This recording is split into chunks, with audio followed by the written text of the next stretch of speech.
How long wilt thou forget me, O Lord, forever? How long wilt thou hide thy face from me? How long shall I take counsel in my soul, having sorrow in my heart daily? How long shall mine enemies be exalted over me? Consider and hear me, O Lord my God. Lighten mine eyes, lest I sleep the sleep of death. Lest my enemies say, I have prevailed against him, and those that trouble me rejoice when I am moved. But I have trusted in thy mercy. My heart shall rejoice in thy salvation. I will sing unto the Lord because he has dealt bountifully with me. Peace, everyone. Hello, good morning, good afternoon, good evening, wherever you are in this world. And welcome to the Israelite Nation Worldwide Ministries Saturday lesson. So today, I want to speak to you about something which has been sitting heavily on me for the last little while. The title of this lesson is A Spiritual Warfare. And there is one verse I want us to carry throughout this entire lesson. Just quickly, if we turn to Ecclesiastes 3. Ecclesiastes 3:15. What does it say? That which has been is now, and that which is to be has already been, and God requireth that which is past. That which has been is now. So, where am I going with this? Well, let me tell you. I have been in this nation for a very long time. I know what it costs to open a door on time.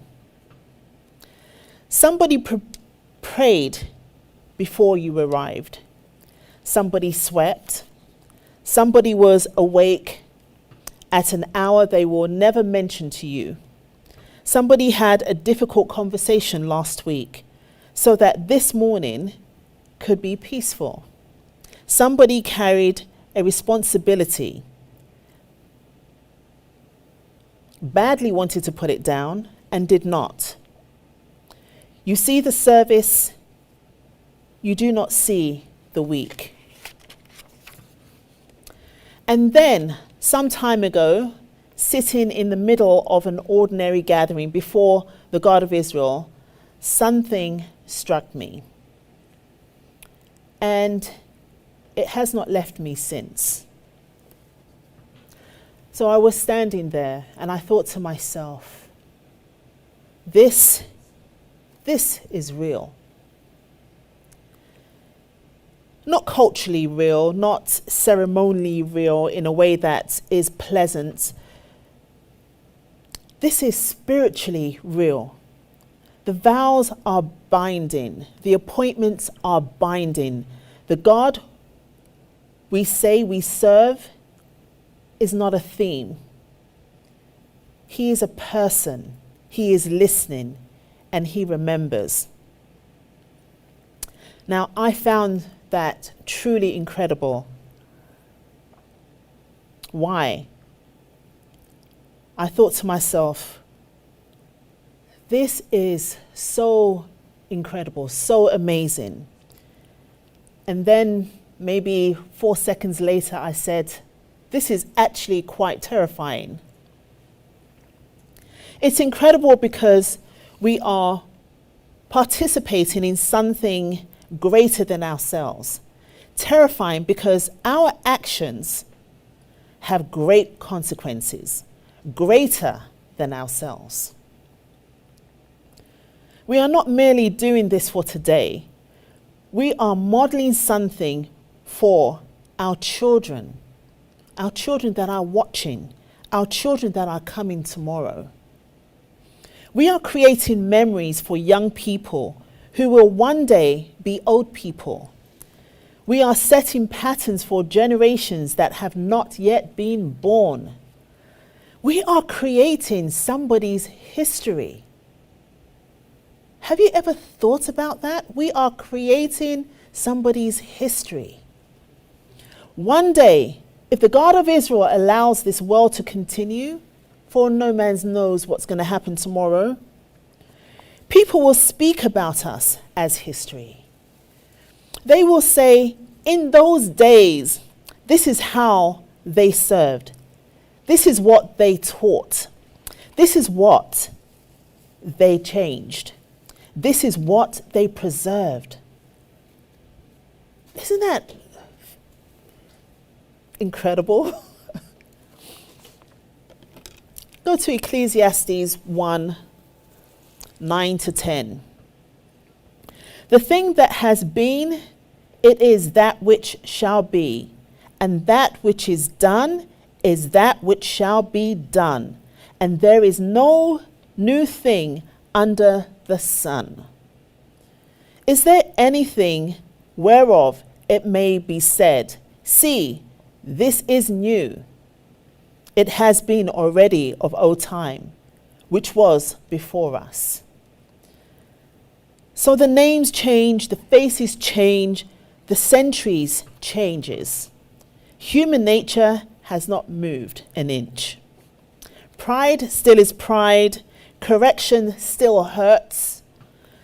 People still gather around grievances, and people still convince themselves that because their complaint is right, everything they subsequently do must also be right. In 1 Corinthians 10, it says, now all these things happen unto them for ensamples, and they are written for our obligation, upon whom the ends of the world are come. They are written for us. So I do not merely tell you about Jeroboam and Rehoboam this morning. I want us to stand inside of their stories, because sometimes that which has been is now. I hope it doesn't sound like I'm speaking in riddles.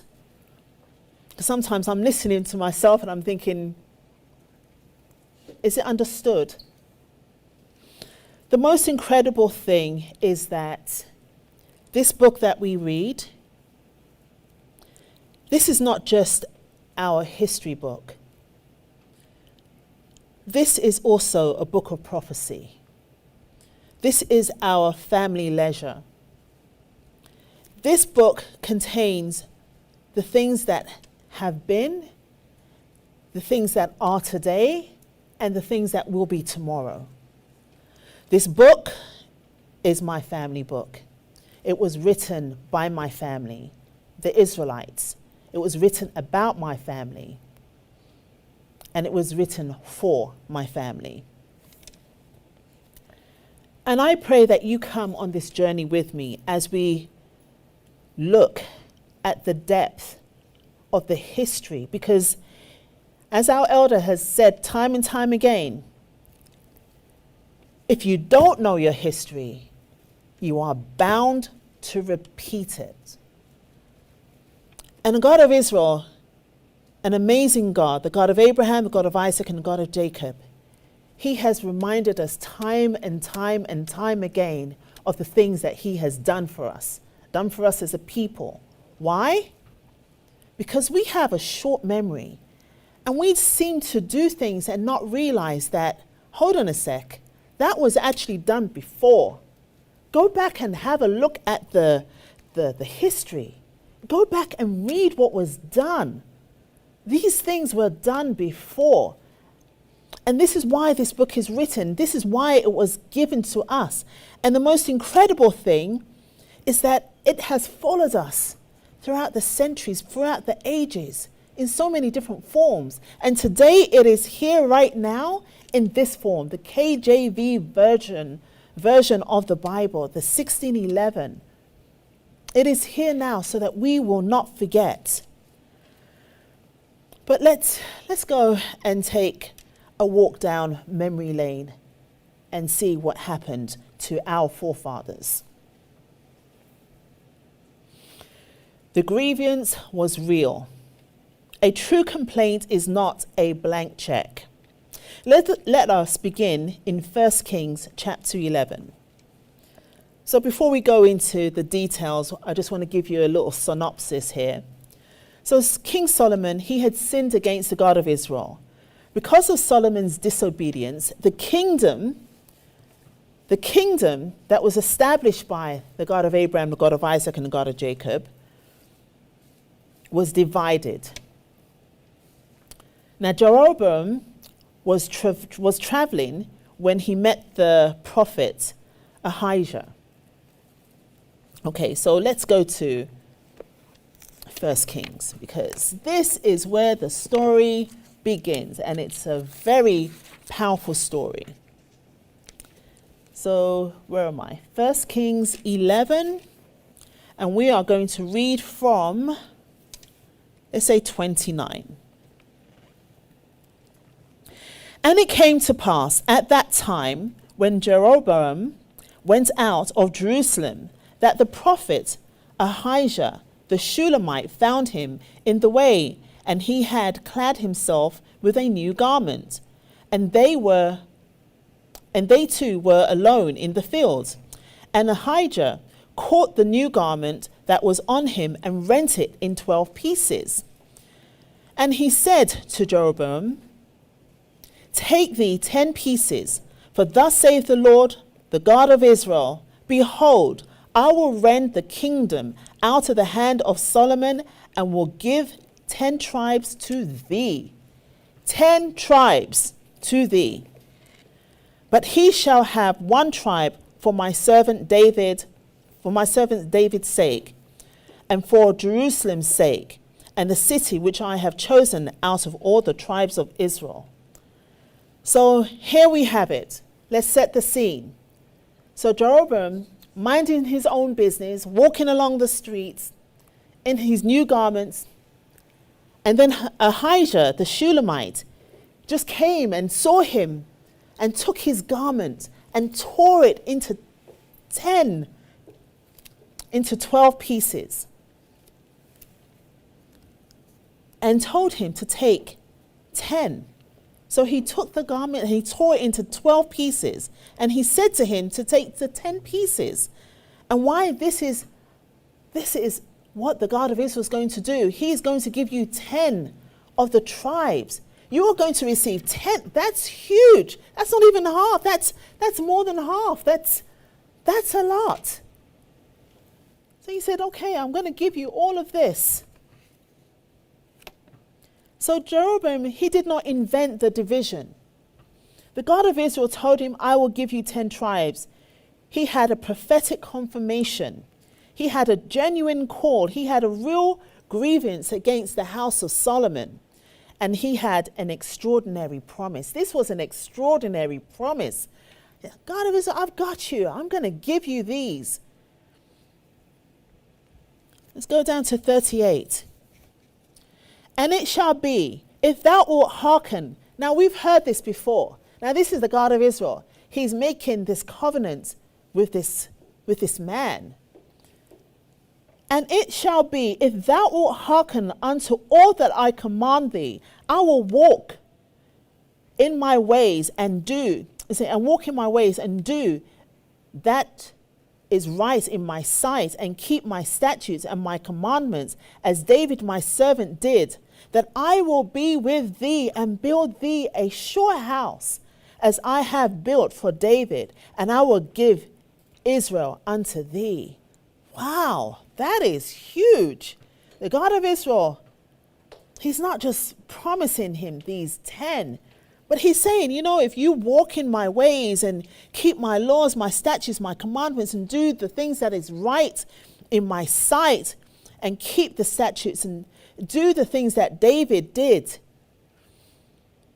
then he will be with him and build for him a sure house as I built for David. And I will give thee Israel. I will give Israel unto thee. My goodness, this is not coming from anyone. This is coming from the God of Israel himself. What more does a man need? What more does a man need? Well, apparently quite a lot. And we shall see. So, as I mentioned, King Solomon died. Jeroboam, his son, became king. The people came with a complaint, and the complaint was not imaginary. Let's go down to 1 Kings 12:4. This is what the people said. This is what they came to the new king, and this is what they say. Thy father made our yokes grievous. Now therefore make thou the grievous service of thy father and his heavy yoke which he put upon us lighter. And guess what? We will serve thee. That's fair, don't you think? That was fair, you know. They know what they went through. Now they want to start all over again. So lighten the grievance. But that was the right grievance. That was a right grievance. The burden had been heavy. The people were not wrong merely because they complained. Now Rehoboam, being a new king, he consulted the old men who had stood before Solomon. So these are the advisors that sat with his father, advising his father, King Solomon. And they told him to serve the people, answer them gently, and speak good words. No. But this young man, he forsook their counsel and turned to the young men who he grew up with. So the men that had no experience in giving any kind of counsel, these are they which he turned to. Now let us read the whole answer, because the scorpions matter, and you shall see. Let's go to 12, let's go from 6. And King Rehoboam consulted with the old men that stood before Solomon his father, while he yet lived, and said, How do ye advise that I may answer this people? And they spake unto him, saying, If thou wilt be a servant unto this people this day, and will serve them and answer them and speak good words to them, then they will be thy servants forever. Look at that. Nice, simple. But he forsook the counsel of the old men, which they had given him, and consulted with the young men that were grown up with him, and which stood before him. And he said unto them, What counsel give ye, that we may answer this people, who have spoken to me, saying, Make the yoke which thy father put upon us lighter? And the young men that were grown up with him spake unto him, saying, Can you imagine? I'm just trying to envision this right now. So you have this young man who's gone out there seeking guidance, and he's gone to all his buddies like, hey, you know what? You know those guys? They came over and they wanted us to lighten their yoke, and they were talking all about all this stuff. But you know, the old men, guess what they said? They said that we should, you know, compromise and, you know, talk nicely to them, and then, you know, they'll serve us. Well, what do you think? What do you guys think? And they're probably standing there thinking, hey, you know what? This is what you should do. And the young men that were grown up with him spake unto him, saying, Thus shalt thou speak unto this people that spake unto thee, saying, Thy father made our yoke heavy, but make thou it lighter unto us. Thus shalt thou say unto them, My little finger shall be thicker than my father's loins. Geez, why does someone have to go there? That's a bit crude. And now, whereas my father did lay you with a heavy yoke, I will add to your yoke. My father has chastened you with whips, but I will chasten you with scorpions. That is just, wow. And now, whereas my father did laid you with a heavy yoke, I will add to your yoke, not just add to your yoke. My father has chastened you with whips, I will chastise you with scorpions. So Jeroboam and all the people came to Rehoboam the third day, as the king had appointed, saying, Come to me again the third day. And the king answered the people roughly, and forsook the old men's counsel that they gave him, and spake to them after the counsel of the young men, saying, My father made your yoke heavy, and I will add to your yoke. My father also chastised you with whips, but I will chastise you with scorpions. Wherefore the king hearkened not unto the people, for the cause was from the Lord, that he might perform this, his saying, which the Lord spake by Ahijah the Shulamite unto Jeroboam the son of Nebat. So this prophecy had to be fulfilled. Wow, that is a tough lesson, an absolutely tough lesson to learn. Whips are not enough. Jeroboam needed scorpions. Now let us appreciate the process here. The old men, the men who actually stood in the room while a kingdom was governed, advised him to speak kindly. Rehoboam heard them out, but he gave them his full hearing. And then he went and asked his friends. His friends had never governed anything, but they were confident. They were his age, and they told him exactly what he had decided. He already decided that this is what he wants. Because which person will go to one and receive counsel and then go and find another person to give them counsel? Obviously, a person that really didn't care for the first answer. And so the people who had asked for a lighter yoke received a promise of scorpions, not whips. Whips were his father's instruments. And Rehoboam was evidently a man who had wished to make his own mark. His little finger, he informed them, would be thicker than his father's loins. No one had asked about his little finger. That was the problem. So he was wrong, and we have to say it plainly. He was absolutely wrong. Authority does not make harsh wisdom. Position does not make pride counsel. A leader can be appointed by God and still answer like a fool, as we've seen. There is no need to rewrite the text to protect Rehoboam. His answer helped tear the kingdom into two. And that is that.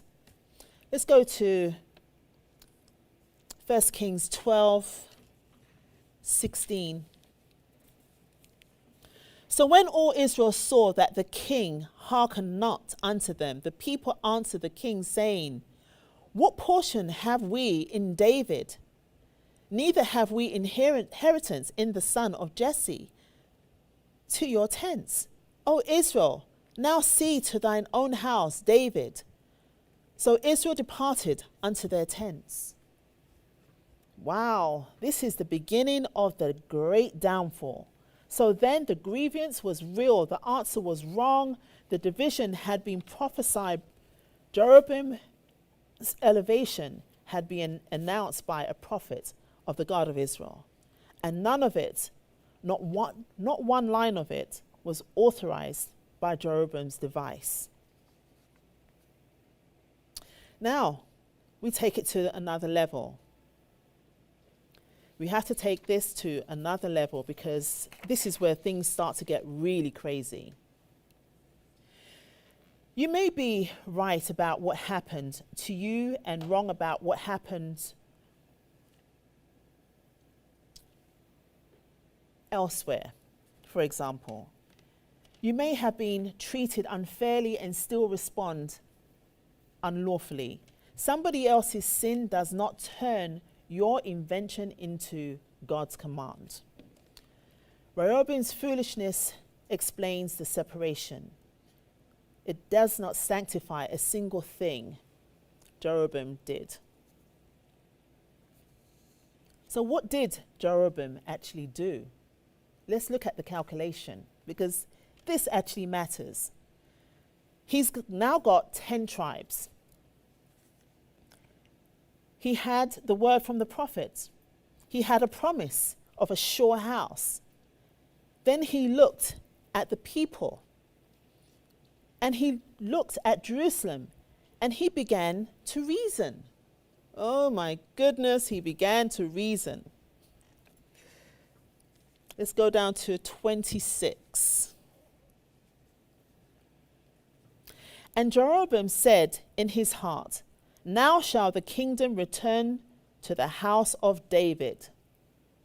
If this people go up to do sacrifice in the house of the Lord at Jerusalem, then shall the heart of the people turn again unto their Lord, even unto Rehoboam, king of Judah, and they shall kill me and go again to Rehoboam, king of Judah. Why? Why does he have to go here? He said in his heart, God had spoken. Then fear spoke. How did fear get into him? God said, I will build thee a sure house. Fear said, you had better secure your own house. This is so tragic.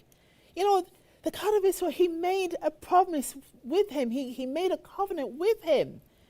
All he had to do was just follow the law, statutes, and commandments. But no. And notice how reasonable his fear sounds. It sounds so reasonable. It's like, oh yeah, well, you know what? He was justified. He was afraid.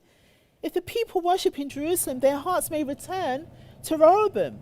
If their hearts return, my position is threatened. Therefore, worship must be rearranged, not abandoned, rearranged for entirely practical reasons. Do you see where we're getting at? Do you see the problem here? This is how, my friends and family, this is how spiritual corruption usually enters the house. It does not announce itself as a rebellion. It presents itself as necessity. Now you see where the spiritual warfare is happening, because one thing we never really established at the beginning is that when we speak about spiritual warfare, we're always looking outside. We're always looking at the other nations, at the other establishments, at the other philosophies, at the other people. It's always other. And the beautiful thing is, you can actually identify the other. But this is the enemy coming from within. But look at how it's forming. It's forming by simple reason. It's so rational, it's so easy, so simple. We had no choice. The circumstances required it. The people needed something closer. The old arrangement was no longer workable. Surely God understands. Don't you think? Surely God understands.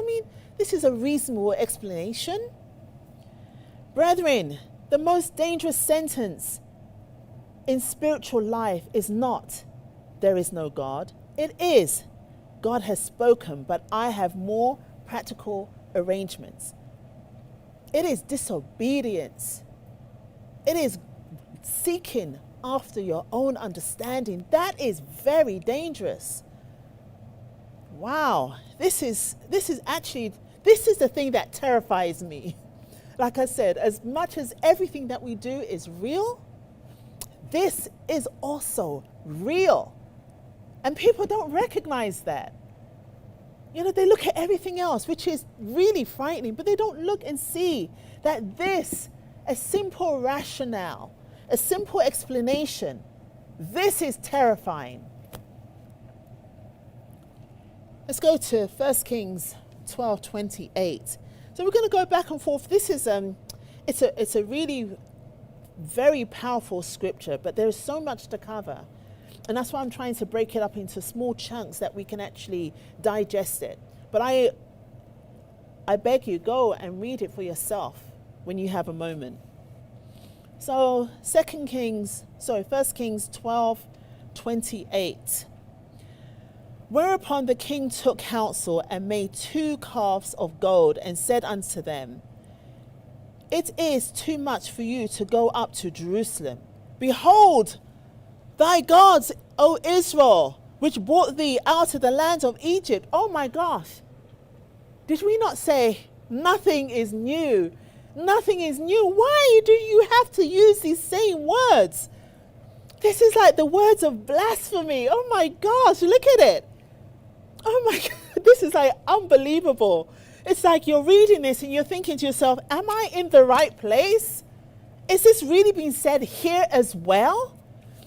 Whereupon the king took counsel and made not 1, but 2 calves of gold. 2 calves of gold, Israel. Oh my gosh, this is crazy. And he said unto them, unto the people, It is too much for you to go up to Jerusalem. Don't go there. Behold thy gods. Oh my goodness. This guy must have been, I don't know. You think to yourself, he must have had a different spirit in him at this point in time. It is too much for you to go up to Jerusalem. Behold thy gods, O Israel, which brought thee out of the land of Egypt. Wow. And he set the one in Bethel and the other he put in Dan. He's made it so convenient for them. And this thing became a sin, for the people went to worship before the one, even unto Dan. Wow. This is so crazy. I'm sorry, but this is so crazy. It was covenant. It was accessible. It was organized. It had locations. It had leadership. It used language that people recognized. And it became a sin. It was a sin unto them. But it was nearer. It was easier. It saved everybody a great deal of travel. Evidently, efficiency was now expected. Wow. Convenience did not cleanse it.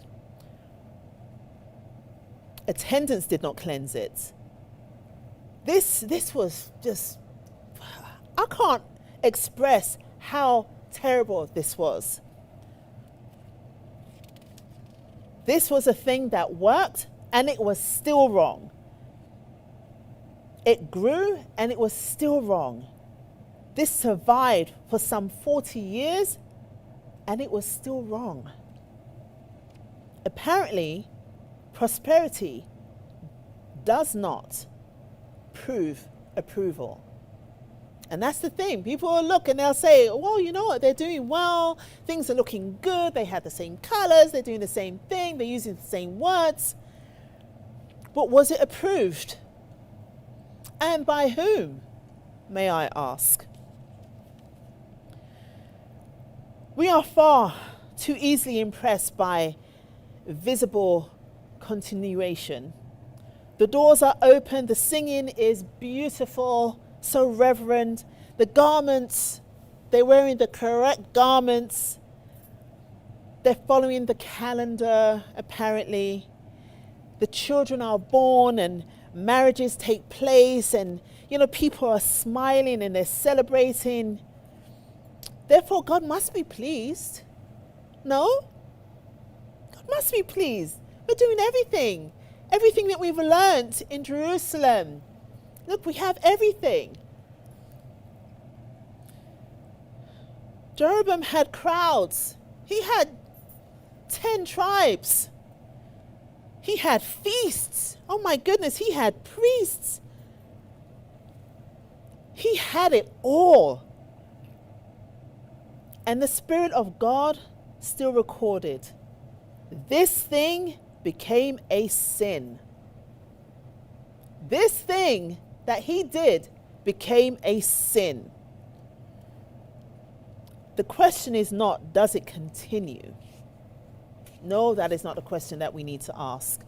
The question is, who commanded it? Who told you to do all of these things? Let's go to another section I entitled Like Unto. Imitation is not authorization. Remember that. Put it in the chat. Imitation is not authorization. And don't forget to put your likes and your comments and all of that other fun stuff. And thank you as well. Okay, let's go to 1 Kings 12:31. We're going to jump down to 31 now. And he made an house of high places and made priests of the lowest of the people, which were not the sons of Levi. And Jeroboam ordained a feast in the 8th month, on the 15th day of the month, like unto the feast that is in Judah. And he offered upon the altar. So did he in Bethel, sacrificing unto the calves that he had made. Wow, that's crazy.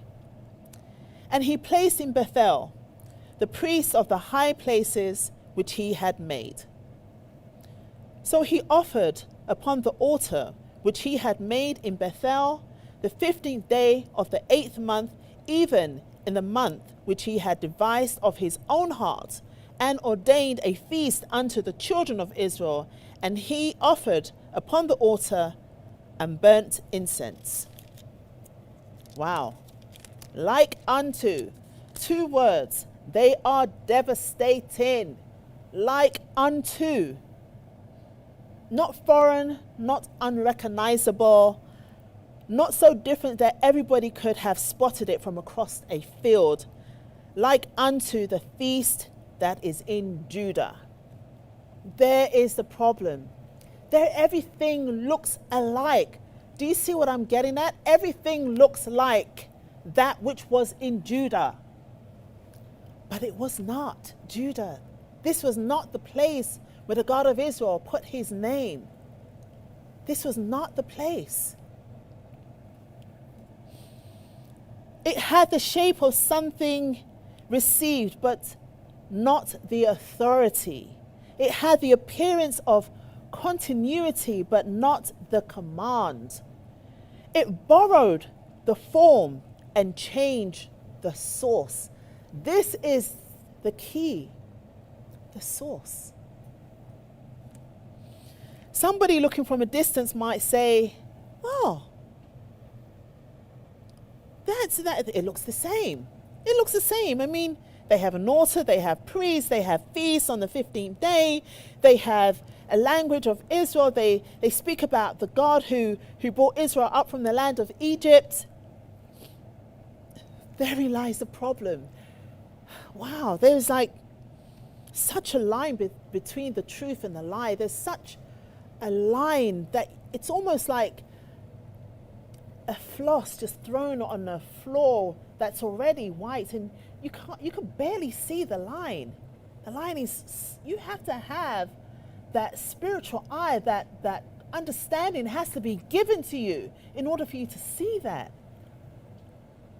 Otherwise, you're going to go off and say, well, you know, they speak about God. They speak about God too, you know. They call upon the God of Israel. Anyways, let's continue. Like unto the feast in Judah, it had the same, it looked the same,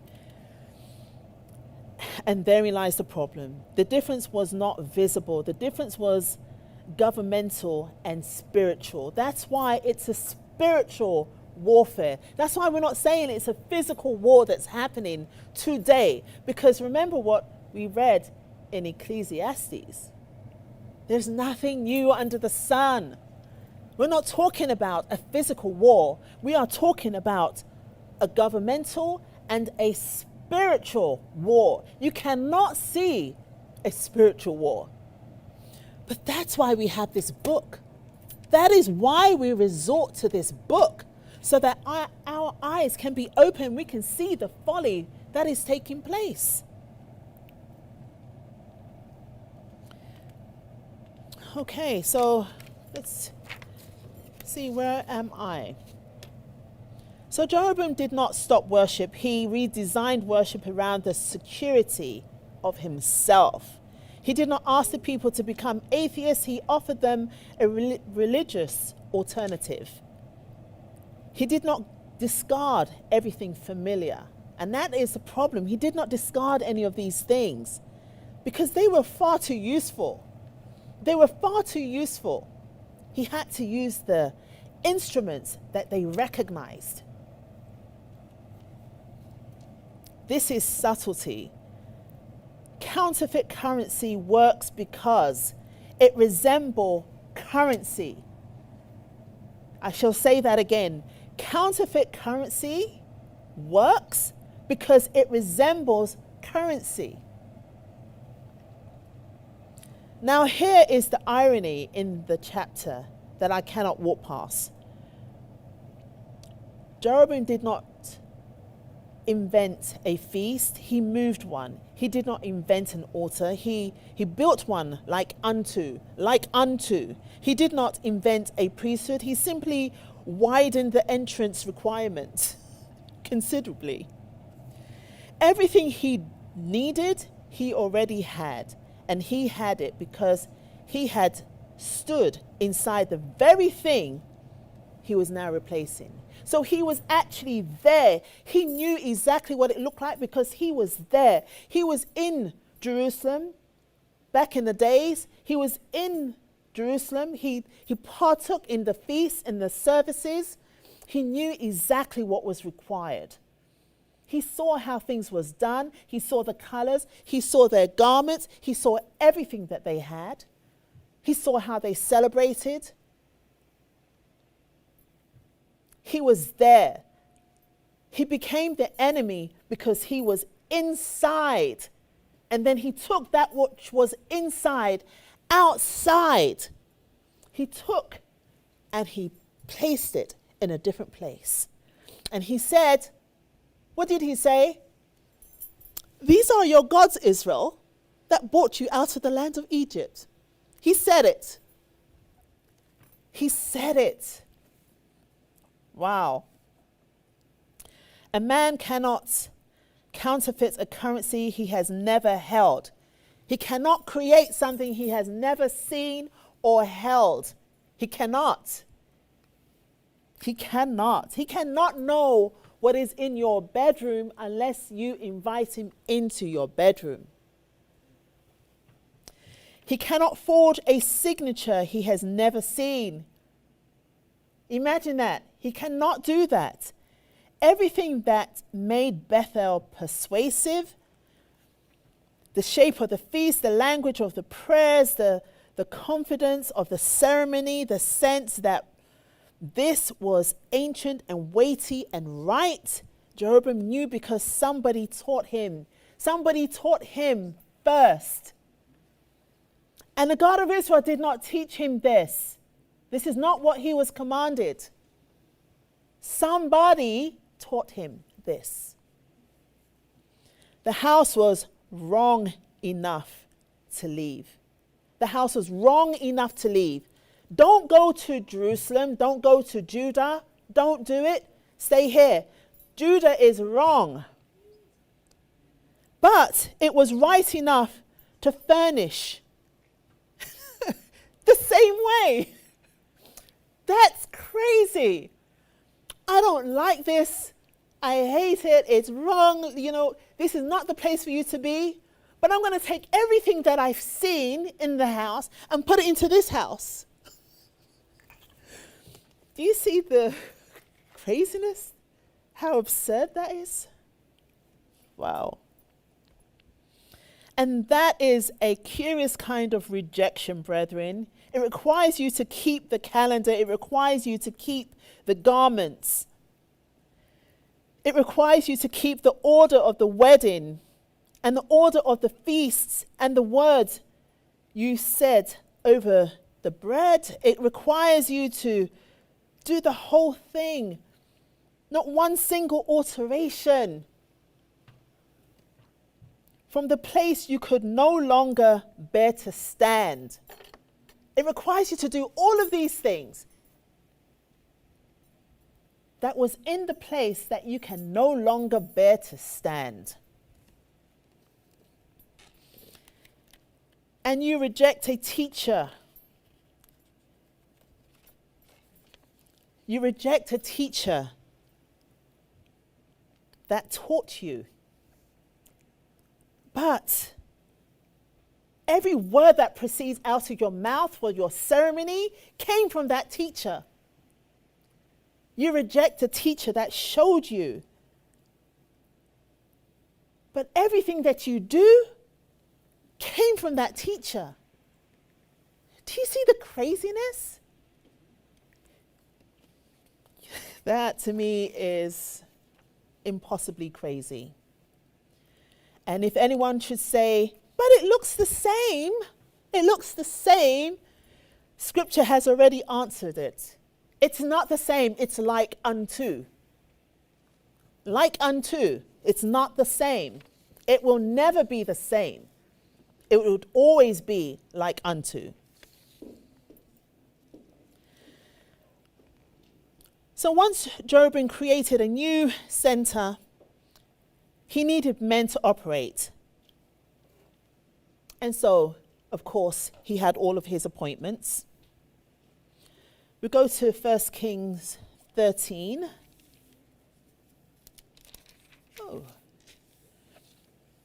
33. Where is it? There's 1 Kings 13, 33.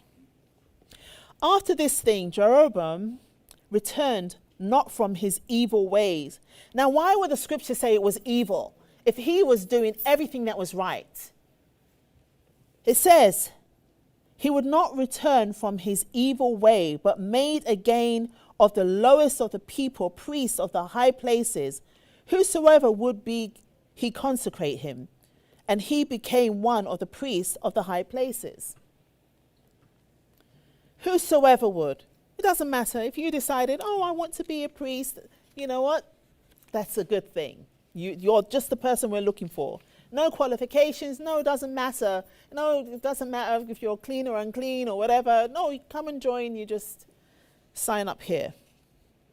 Wow, this is unbelievable. Unbelievable. So we see his folly. And remember what I said. It's not a light thing that I'm saying. Nothing new under the sun. Nothing new under the sun.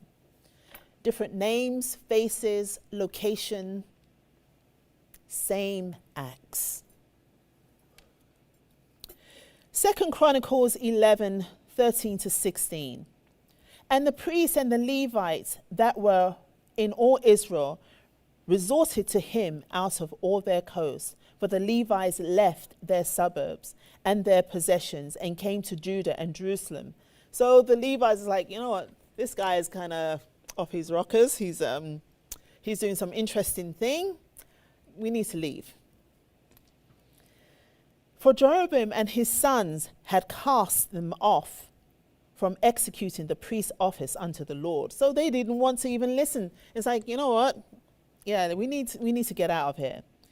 And he ordained him priest of the high places, and for the devils, and for the calves which he had made. And after them, out of all the tribe of Israel, such as set their hearts to seek the Lord God of Israel, came to Jerusalem to sacrifice unto the Lord God of their fathers. So those that had a measure of understanding, they left. They left. They understood that this thing may seem similar, but it was not the thing. Gosh, I know I'm going to run out of time again. Oh my goodness. I wanted to go on, but I also wanted to touch on another person because we can go on about Jeroboam, but you know what happened. You know, a prophet went to visit him and told him exactly what was going to take place. But you know what? He did not take heed. So, but there was another person I wanted to talk about very quickly before my time expires. Here. Okay. Let's go to 2 Samuel. Because this one, I think, is also very important. Sometimes we look past this. But again, as I said, there is nothing new under the sun. So we're going to 2 Samuel. We'll start from 6. Again, go back and read through these because these are such juicy stories, but they are happening today. They are real. They are real stories. These things are happening. And Absalom rose up early and stood beside the way of the gate.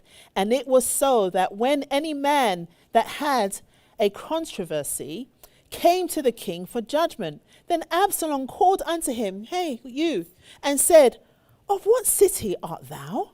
So nice, so charismatic. And he said, "Thy servant is one of the tribe of Israel." And Absalom said unto him, "See, thy matter are good and right." But hold on a sec, you didn't even hear it. Anyways, "See, thy matter are good and right, but there is no man deputed out of the king to hear thee." Absalom said moreover, "Oh, that I were made judge in the land. If I were only judge, that every man which has any suit or cause might come unto me, and I would do him justice." Oh, real politician here. And it was so that when any man came nigh to him to do him obedience, he put forth his hands and took him and kissed him. And on this manner did Absalom to all Israel that came to the king for judgment. So Absalom stole the hearts of the people of Israel, the men of Israel. So you imagine, so he's put himself in a position that someone's coming to see the king. They have to pass Absalom. And Absalom, he's so charismatic and so lovely. "I want to hear you. Every man has a right to be heard. Come speak to me. If I were a ruler, I would make sure that you are seen to and that your words are heard." It's like this guy. This guy was, wow. He was satisfying every person, providing some kind of sympathy for every person. What an extraordinary kingdom David must have had. I mean, if every single offended person that Absalom encountered was entirely in the right, I mean, my goodness, that was to be in some kind of kingdom. No misunderstanding, no pride, no personal responsibility anywhere. No correction was ever deserved. That was extraordinary judgment. Now, Absalom did not require everyone to agree about everything. He just required them to agree that David was the problem. That's all. You don't have to agree about everything. But as long as we have an agreement that David is the problem, we're in good standing. So we might have been enemies before. Maybe I did not even like you. Maybe we sat across from here to there.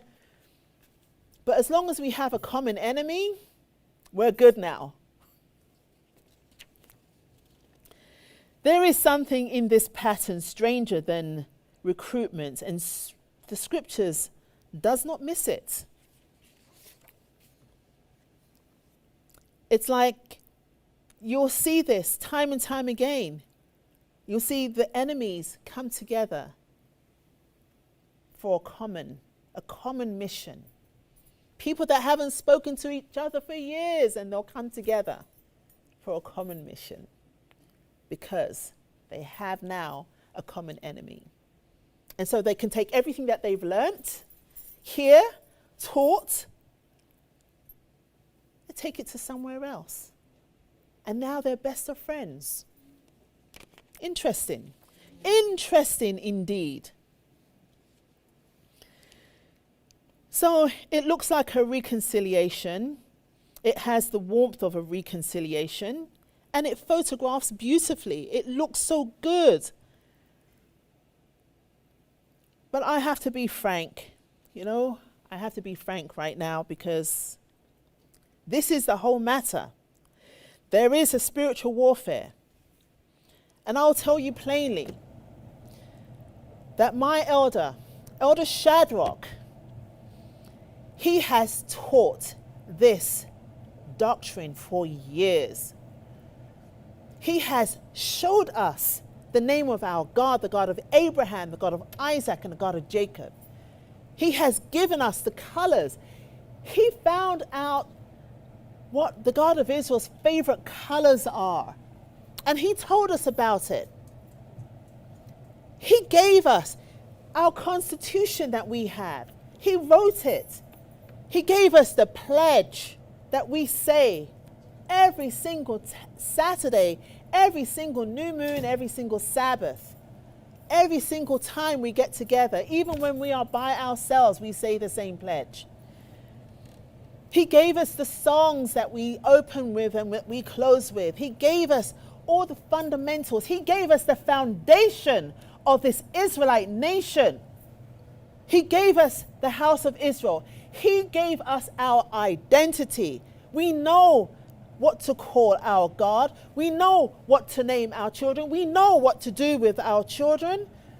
We know these things because of our Elder Shadrach. We know when to circumcise our sons and when to offer up our daughters.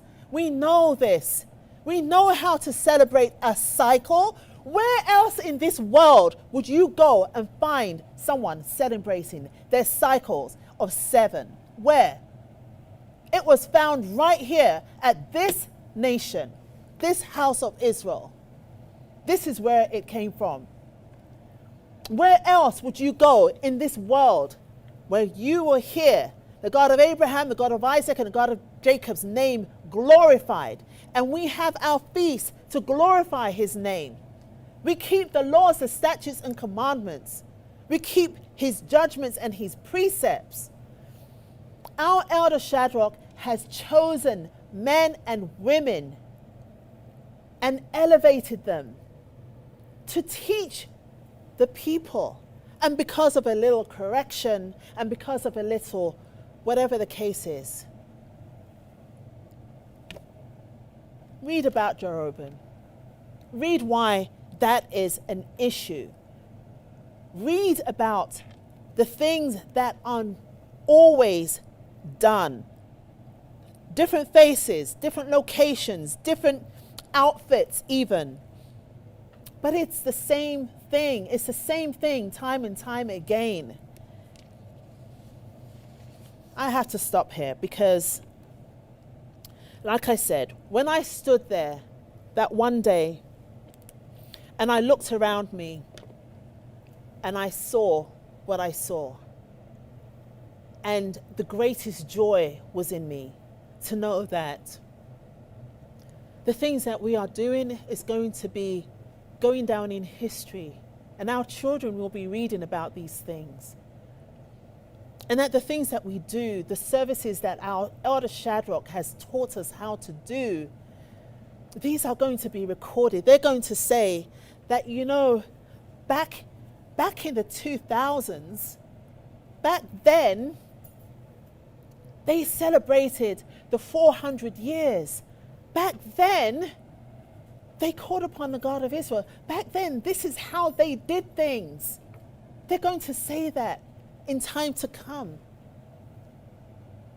But like I said, just as I was happy, just as I looked and I thought about these things, the things that we write down today are the things that they're going to read tomorrow.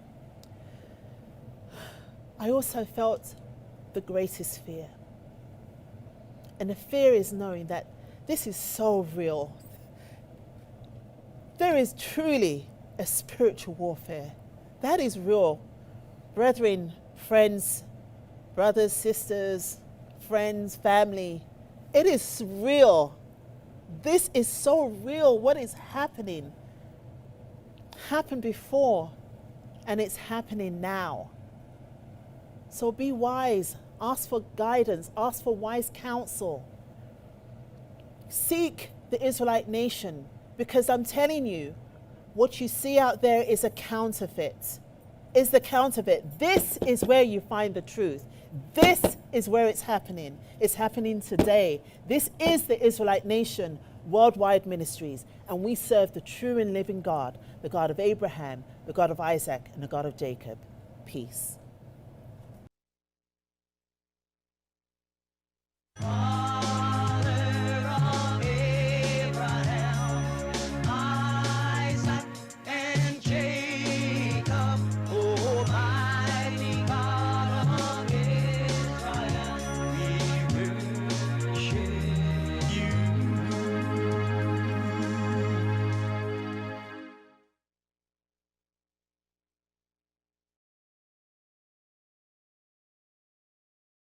All right. Peace, brethren. Peace, everyone.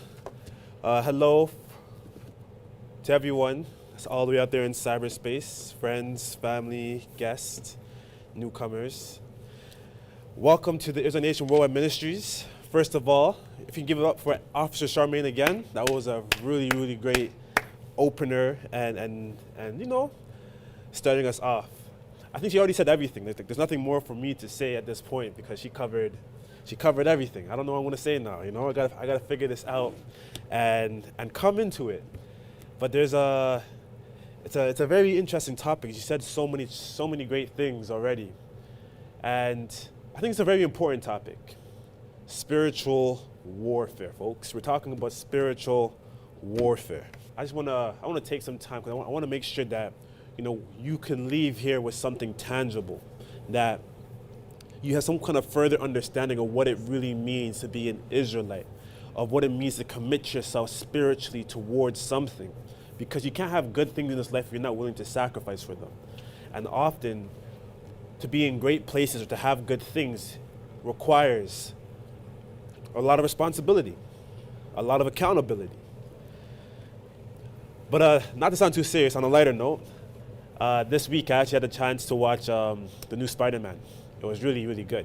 I think the third one was better than this one, but it was still nice to see the Spider-Man after all these years and how they're taking it, the direction of the film and everything like that. But the third one's better in my humble opinion. But as I was watching Spider-Man, I was thinking about Spider-Man, and it brings up Tony Stark and the Avengers. And when you look at the Avengers, you start to think a little bit, and they're known as Earth's mightiest heroes. Say it with me, Earth's mightiest heroes. You got a gigantic green monster that's 10 feet tall with so much muscles. You have the god of thunder, Thor. You have a billionaire genius that's along the side of them. You have so many OP characters that are supposed to be Earth's mightiest hero, And then I'm like, one of the Avenger movies that come to my mind is it's not even the Avengers movies, it's the Captain America Civil War. How do you have a civil war? How can you be civil and have a war at the same time? Don't make no sense. All these weird misnomers and naming things. But when you watch the movie and you look at Earth's mightiest heroes and what they're going through in that movie, I don't want to have any spoilers if you haven't watched it yet. If you haven't watched it yet, I recommend. It makes you think. And to give you some context, they destroyed a place in the previous movie in Age of Ultron. Later on, someone that bared some of the casualties, his family died. He comes with a plan to take out the Avengers, but he's a simple individual versus Earth's mightiest hero. So he had to think about, how am I going to get my revenge? How am I going to take out Earth's mightiest heroes? And then he thought to himself, I can't fight them, but what if I got them to fight each other? There begins the conflict of Captain America Civil War, so you would call it. One person wants the Avengers to be under a global political government. The other one wants the Avengers to govern their own selves. And then, just a whole bunch of shambles and scramble, etc. But throughout the duration of the movie, you see that, it was working. A simple man managed to put Earth's mightiest heroes against one another. It was a form of warfare that they weren't ready for. So when you think warfare, like, what comes to mind? If you're out there in cyberspace, think about what comes to mind when you think warfare. I know most people will think about, World War I, World War II. You think bombs and grenades and launchers and torpedoes and missiles just flying over the sky and hitting, boom, I'm sure you guys are thinking all those, physical, vivid imagination of what warfare looks like. And it's a hideous sight. I study these things in school.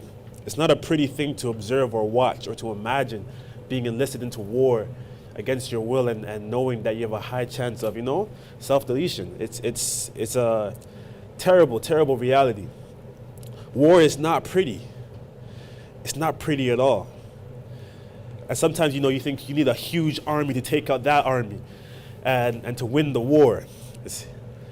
But going back to the Avengers, that Captain America Civil War, it was just one man with a crafty plan to take out Earth's mightiest heroes. One man. That's warfare too. Because sometimes the smartest way to defeat an enemy isn't to attack the army. It's to divide the army. It's to separate them apart. Divide and conquer is what they would say. How do you pull them apart so that they can turn on one another? I need you guys to just resonate with that a little bit. Think about that.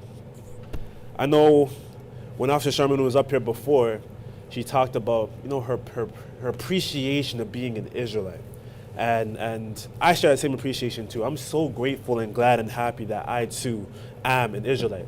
Because there's nothing else that I would want to be than an Israelite, to have the truth, to have the new moon, the Sabbath days, the holy convocations, to have a sense of identity, to know what I do can be found in the scriptures. It's not something to take for granted. Every era is different. Sometimes I ask myself, like, why this era? Why this generation? You know what I'm saying? Like, what if I was born 100 years ago? That would have been rough. It would have been real tough. Because back then, it wasn't a good time for people that look like me. It wasn't a good time at all. Like even 200 years, I would have been cooked. Really, 200, 300, 400. Those are some tough times.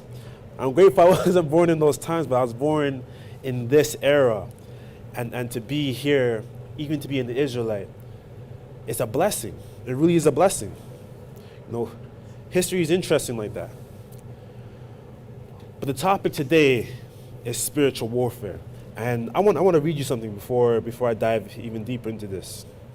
I'm going to go to Matthew 12 from the 22nd verse.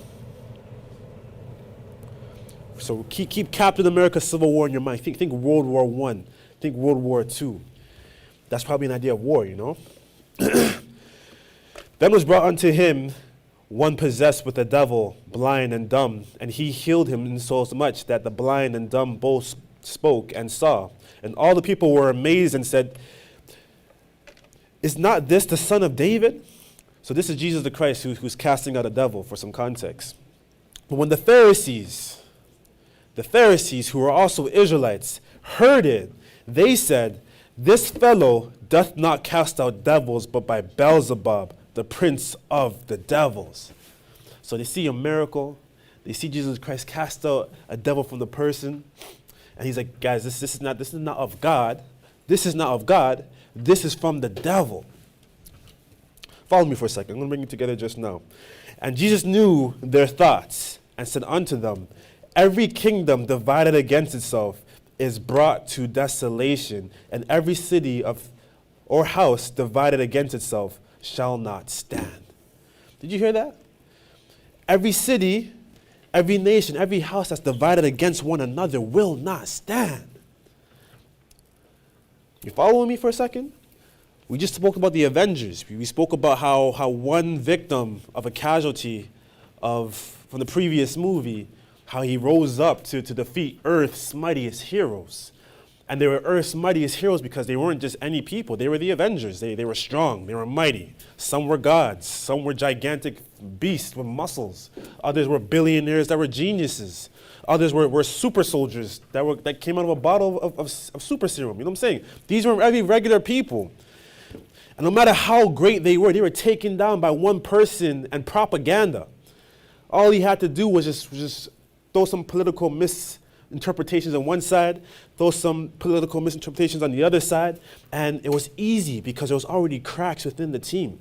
There was already a sense of division in there. And because that existed, you get the Civil War. Again, that's kind of oxymoronic. How do you have a civilized war? It's interesting. And there was nothing civilized about that war. They were beating up each other. They were fighting. Some people were getting smacked and kicked through airplanes. You know, it was rough. It was a rough civil war.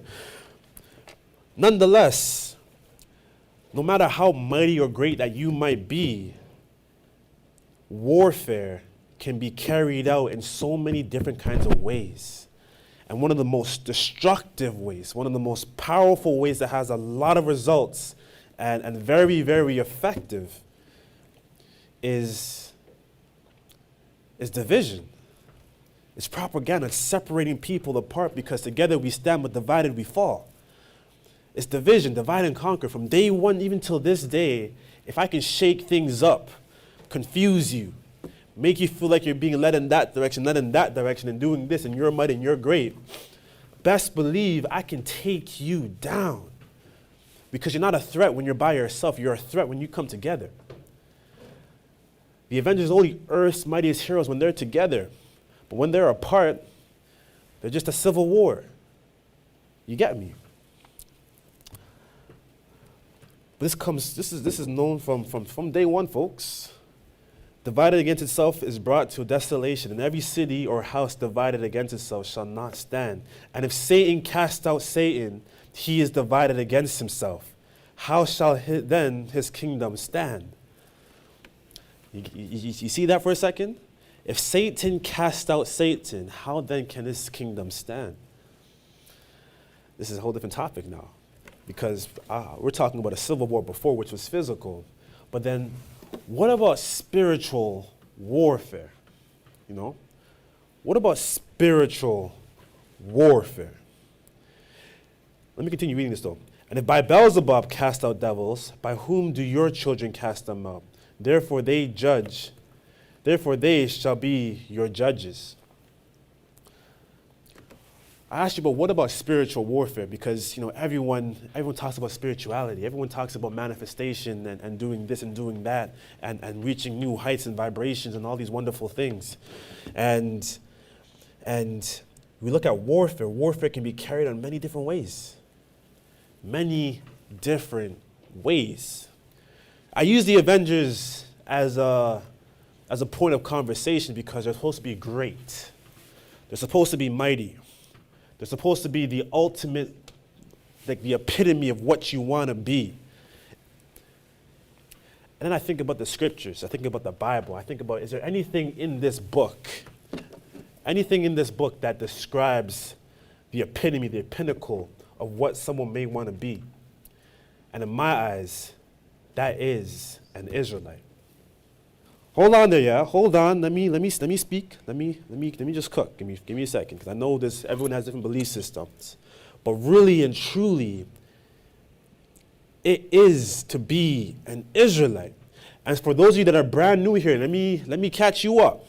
Because if you're here on this channel, you would understand that the Bible is a book by Israelites, written for Israelites. You hear about the successes of the Israelites, the challenges of the Israelites, the enemies of the Israelites, the friends of the Israelites, from Genesis all the way to Revelation. This is a book about a people. But it's not just any people, folks.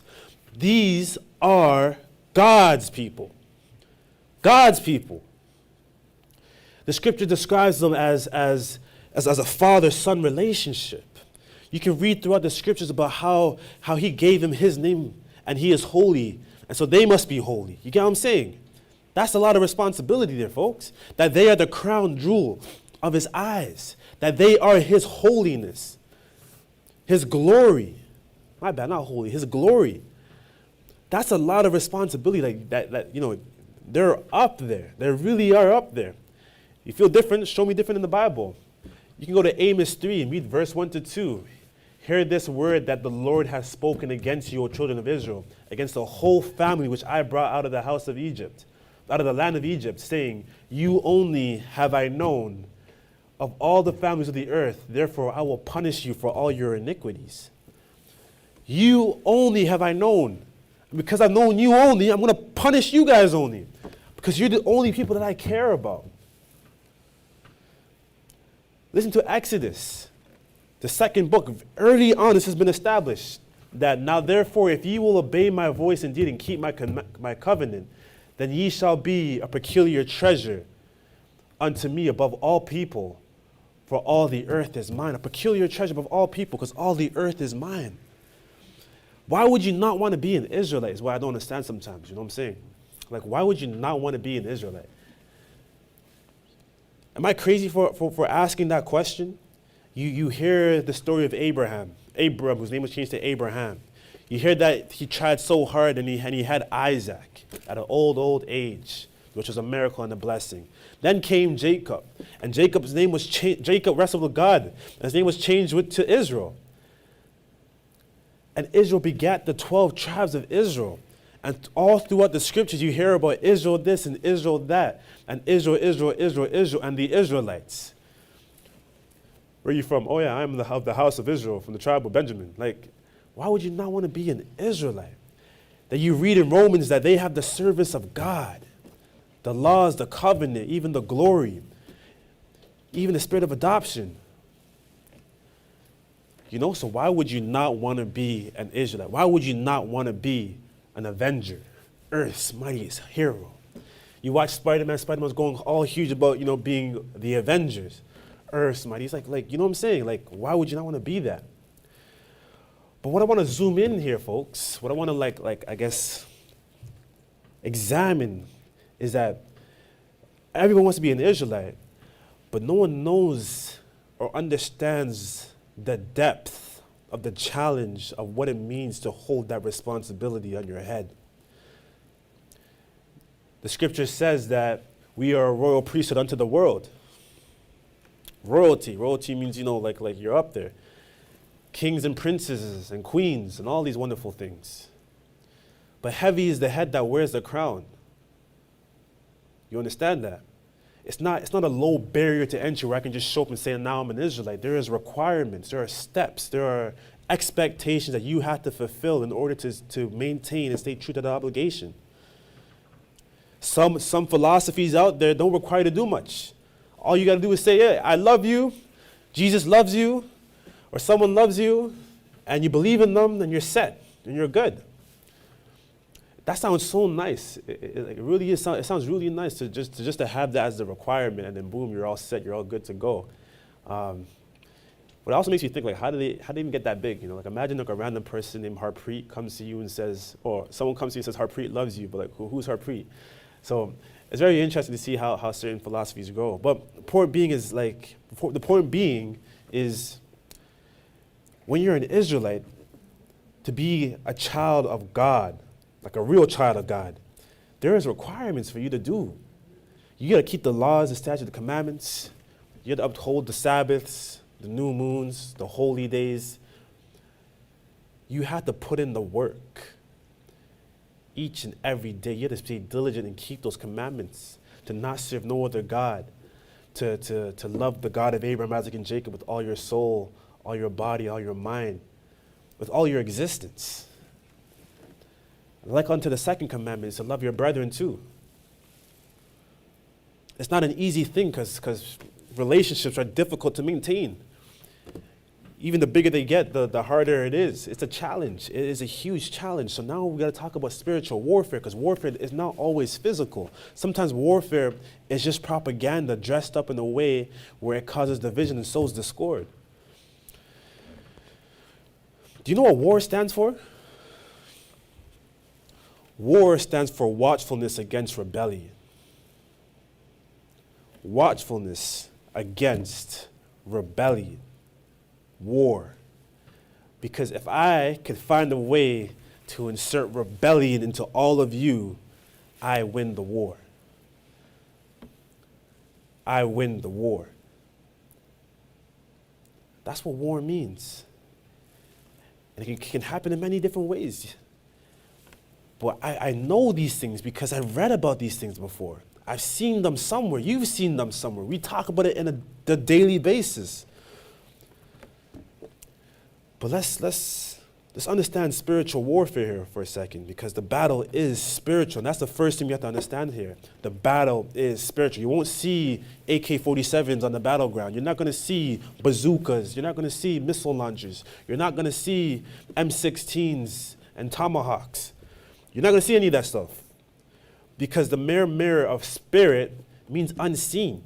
You understand that? So you can't measure by physical standards. These are all, it's done spiritually. So we understand what type of war are we in. Let's go to Ephesians chapter 6, because everyone's talking about spiritual warfare this and spiritual warfare that. What does that look like?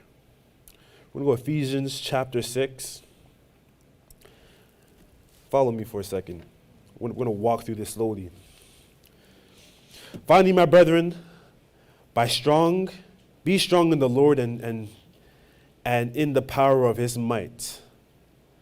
Put on the whole armor of God, that ye may be able to stand against the wiles of the devil.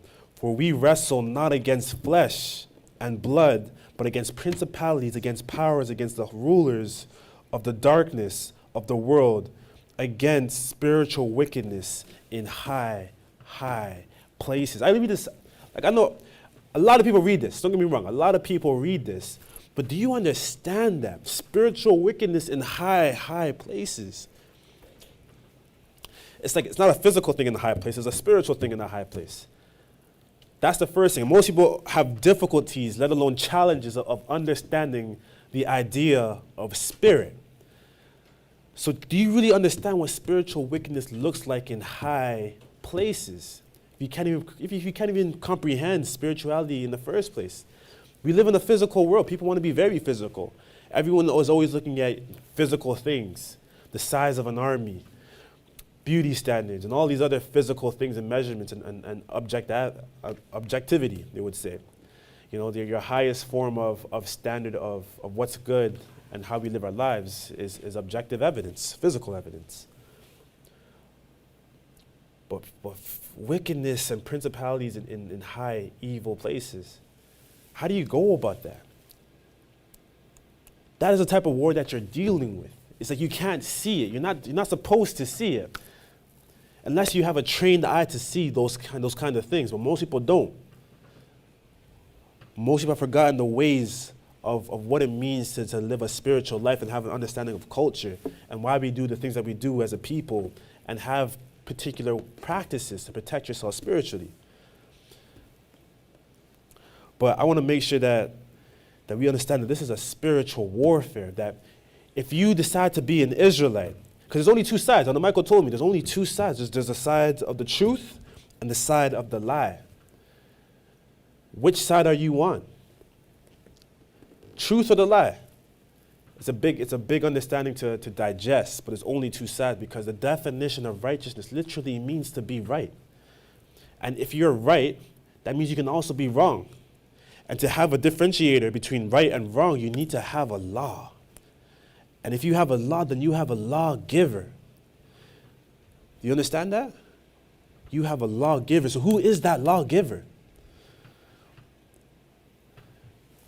And how is it, can you really be righteous?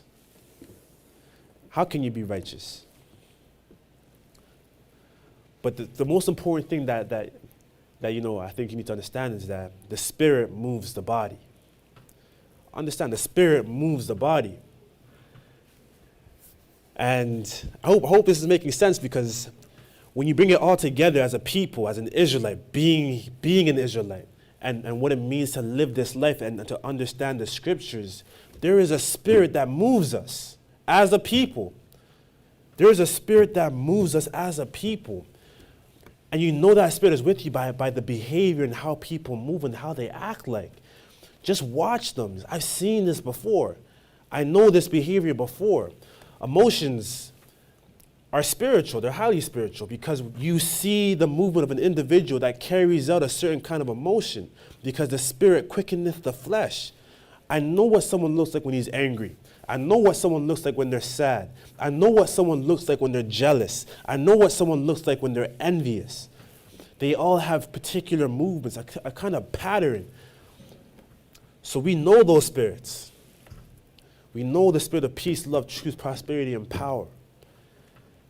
They have a movement. They act and move in a certain kind of way.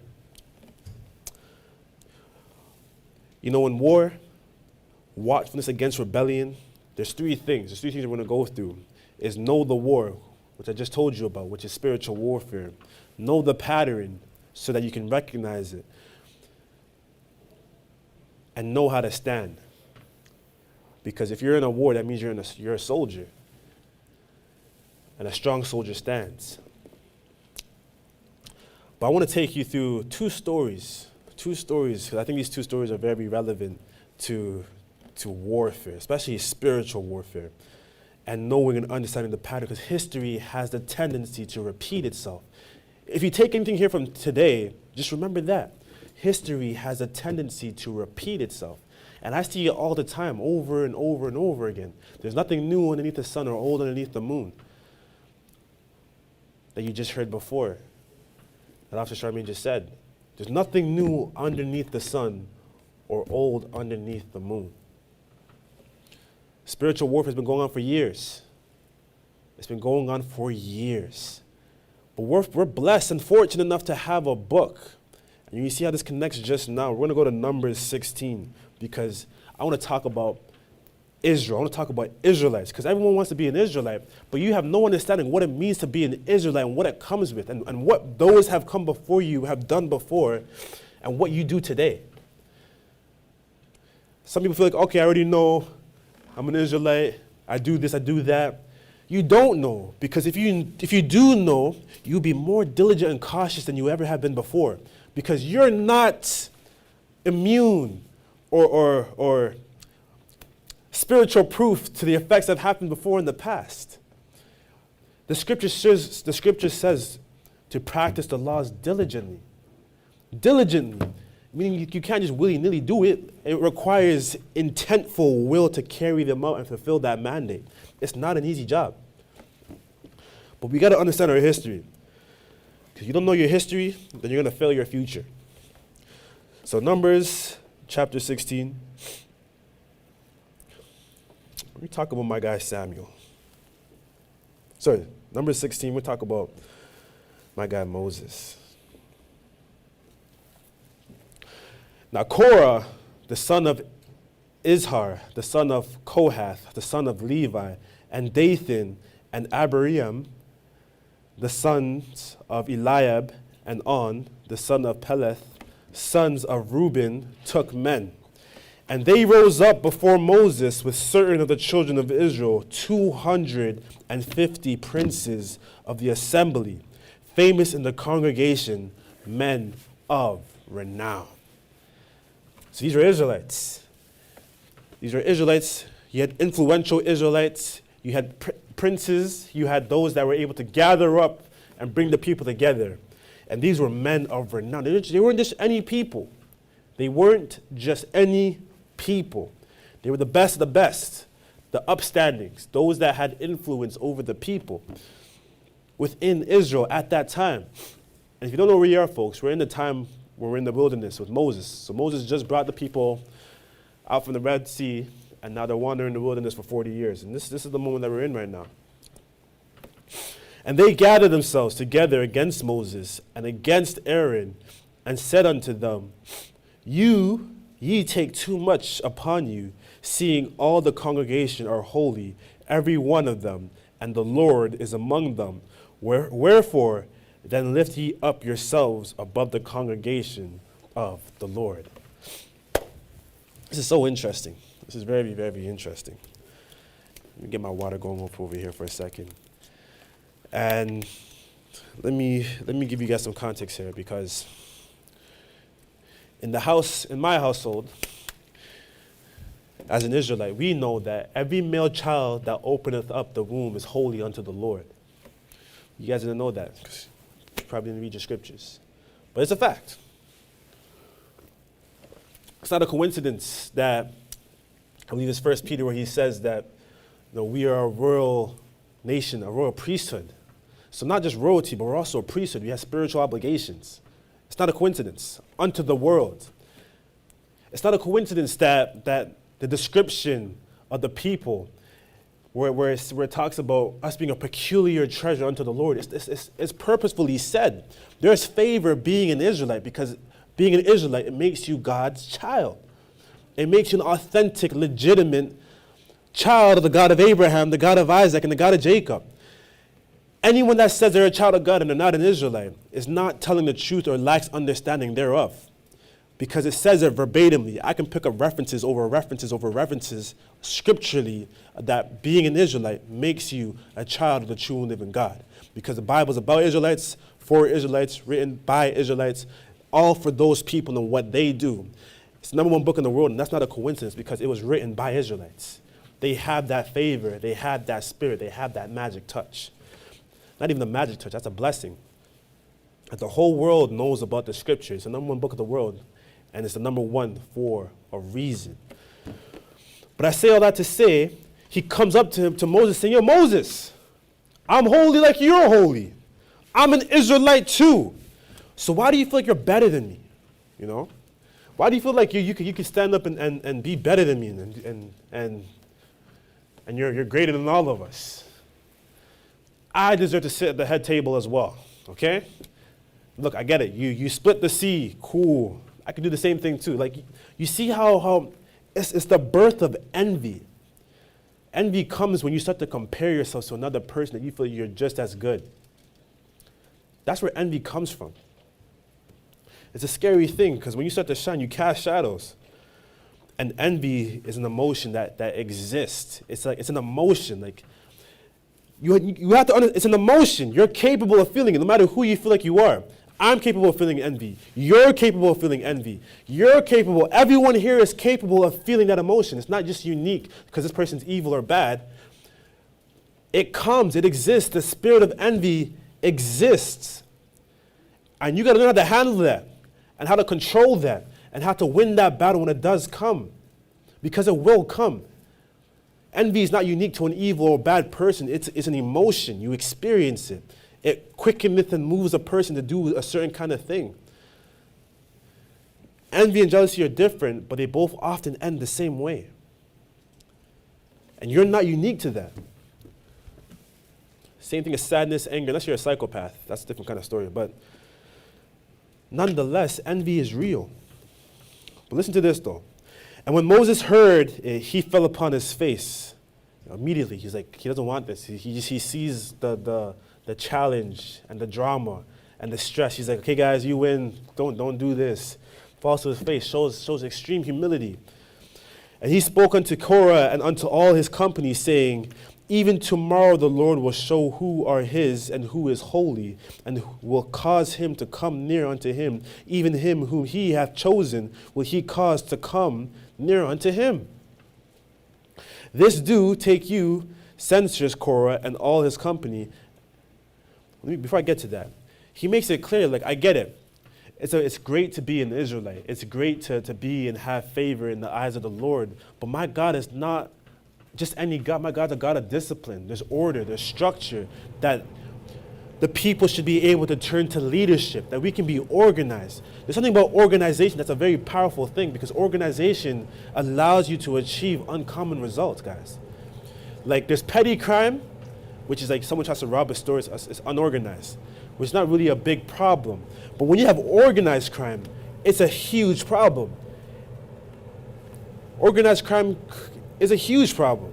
When things become organized, whatever your goals is just magnifies 100 times fold. So when you have very organized corporations, they can achieve great results because of their organizations. When you have organized criminal enterprises, they can achieve great dangerous results because of their organization. It's not a coincidence. Same thing, if you have a spiritual organization They can achieve great results because of how organized they are. That's basics. That's basics. But how much more the true and living God? There must be order. There must be organization. That God doesn't come and talk to everybody. You don't see that in the scriptures. He has a person that he'll talk to, normally a prophet. And if there be a prophet among you, I will let that person be known unto all the congregation, because the God of Abraham, Isaac, and Jacob is a family man. He wants the people. You need to understand that. This do take ye censors Korah and all his company, and put fire therein, and put increase in them before the Lord tomorrow. And then all shall be that the man whom the Lord doth chosen, he shall be holy. Ye take too much upon you, ye sons of Levi. You see that? So you already see, like, I can do that too. I can swing around censer pots and do the jobs of the Levites. And Moses said unto Korah, hear I pray you, ye sons of Levi. Seemeth it but a small thing unto you that the God of Israel has separated you from the congregation of Israel, to bring you near to himself, to do the service of the Lord's tabernacle, or the tabernacle of the Lord, and to stand before the congregation to minister unto them. So he's a Levite as well, but he feels that he should be better. He should be just like Moses. But it's not an easy thing just to be a Levite, even a minister unto the Lord. There's work that needs to be done. It's a privilege. It's a responsibility. But he wants to take it one step forward. He wants to be like, I'm just like you, Moses. Let me do the same job that you do. And Moses casually explaining to him is like, listen, the Lord will call near unto him that he chooses. Especially you as a Levite, you have a big responsibility on your shoulders. And he hath brought thee near to him, and all thy brethren, the sons of Levi, with thee, and seek ye the priesthood also, for which cause both thou and all thy company are gathered together against the Lord. And what is Aaron, that ye murmur against him? And Moses sent to call Dathan and Abiram, the sons of Eliah, which said, we will not come up. Is it a small thing that thou hast brought us up of the land of the flowers of milk and honey, to kill us in the wilderness, except thou make thyself altogether a prince over us? It's a hot mess right now. So you're seeing rebellion right now. You're seeing a separation where, I know you guys out of the land of Egypt, but you brought us in the wilderness. This sucks. You're making our life so difficult. You don't know any better. And now you raise yourself better than all of us. It's like people are so ungrateful. You can show them the way. You can bring them and do great confirmations in front of them, but they still want to assert themselves better than you. These are Israelites. Keep that in mind. These are the people that are supposed to be God's people. And you see how they operate. You see how they're moving a little bit. This is a side of those people. The renowned and the most influential. Moreover, thou hast not brought us into a land that floweth with milk and honey, or give us inheritance of fields and vineyards. When thou put out the eyes of these men, we will not come up.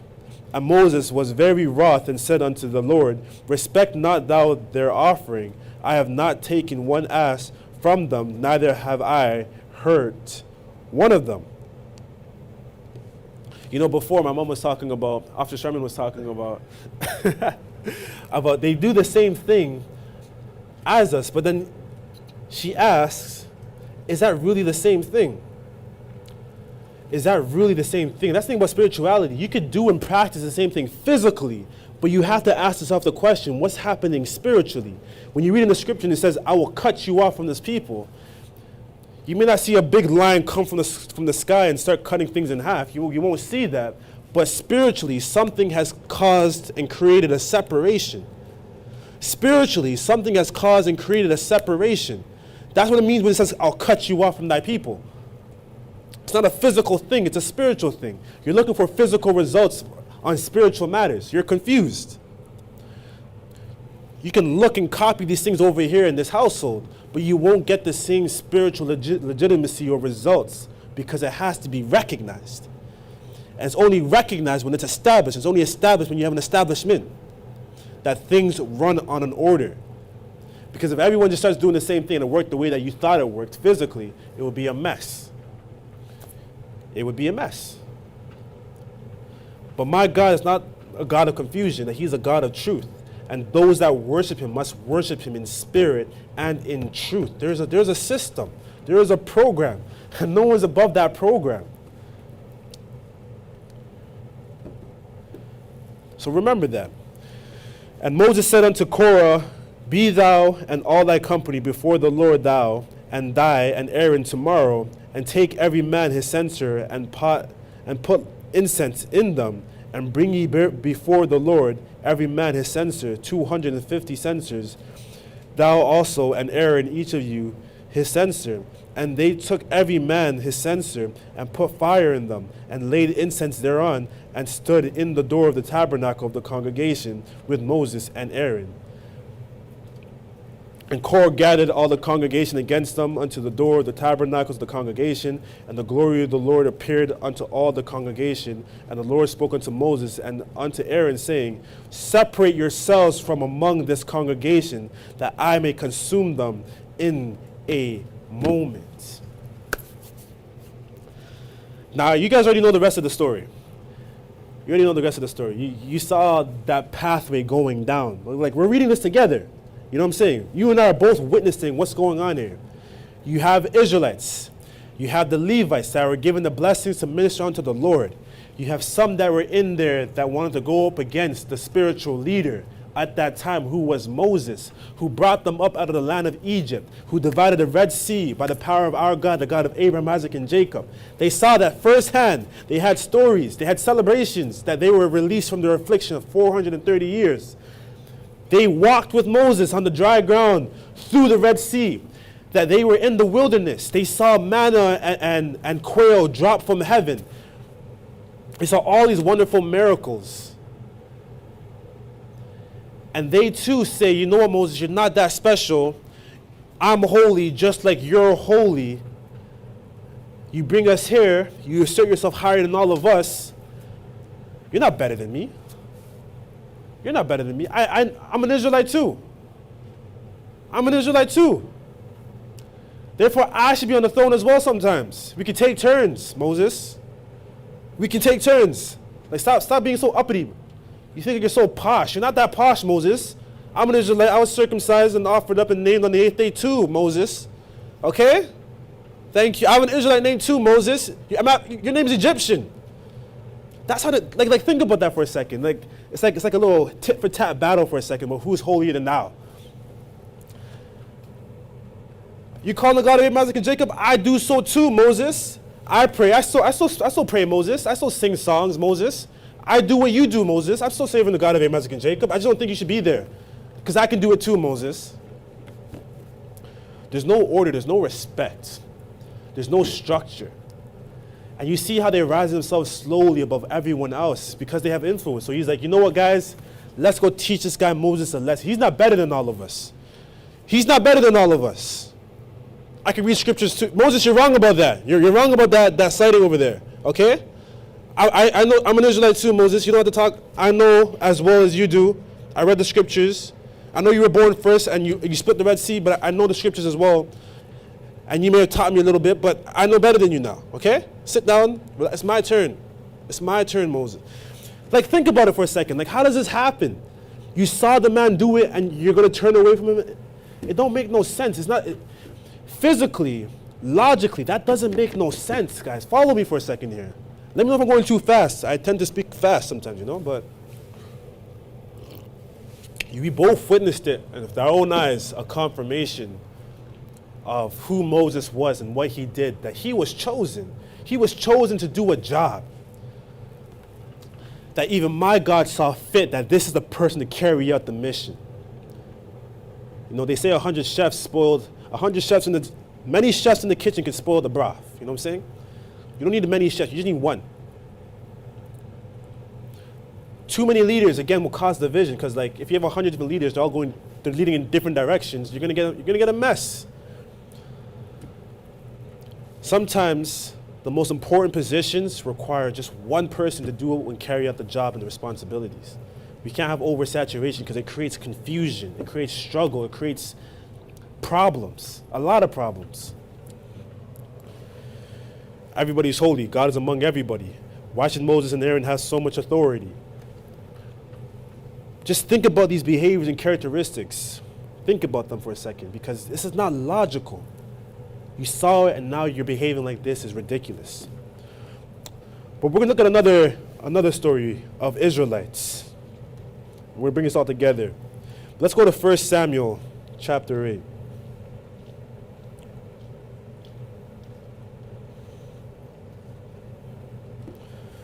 First Samuel chapter 8. Because these people are very interesting. They're very interesting. We just saw Moses. We're going to talk about Samuel. And it came to pass, when Samuel was old, that he made his sons judges over Israel. Now the name of his firstborn was Joel, and the name of his second, Abiah. They were judges in Beersheba. And his sons walked not in his ways, but turned aside after lucre, and took bribes, and perverted judgment. Then all the elders of Israel gathered themselves together and came to Samuel unto Ramah, and said unto him, Behold, thou art old, and thy sons walk not in thy ways. Now make us a king to judge us all like the other nations. All right, so to give you guys some context real quick. In those times, we didn't have kings, we had judges. Moses established the judges. We had people to judge over the nation, the congregation, people to appoint to go to resolve matters, which is a smart thing to do because it's very hard to solve disputes sometimes. So you need a third party, someone who's wiser, who has experience to execute sound judgment to resolve problems. But at one time, Moses was doing it all by himself, but he appointed people to judge matters because they have the ability to judge and do it properly and righteously.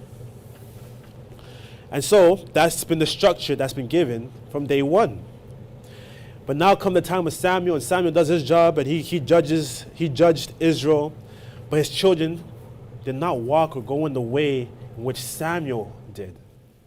Samuel was their teacher, but his students, his children, didn't follow in his way. They did not follow in his way.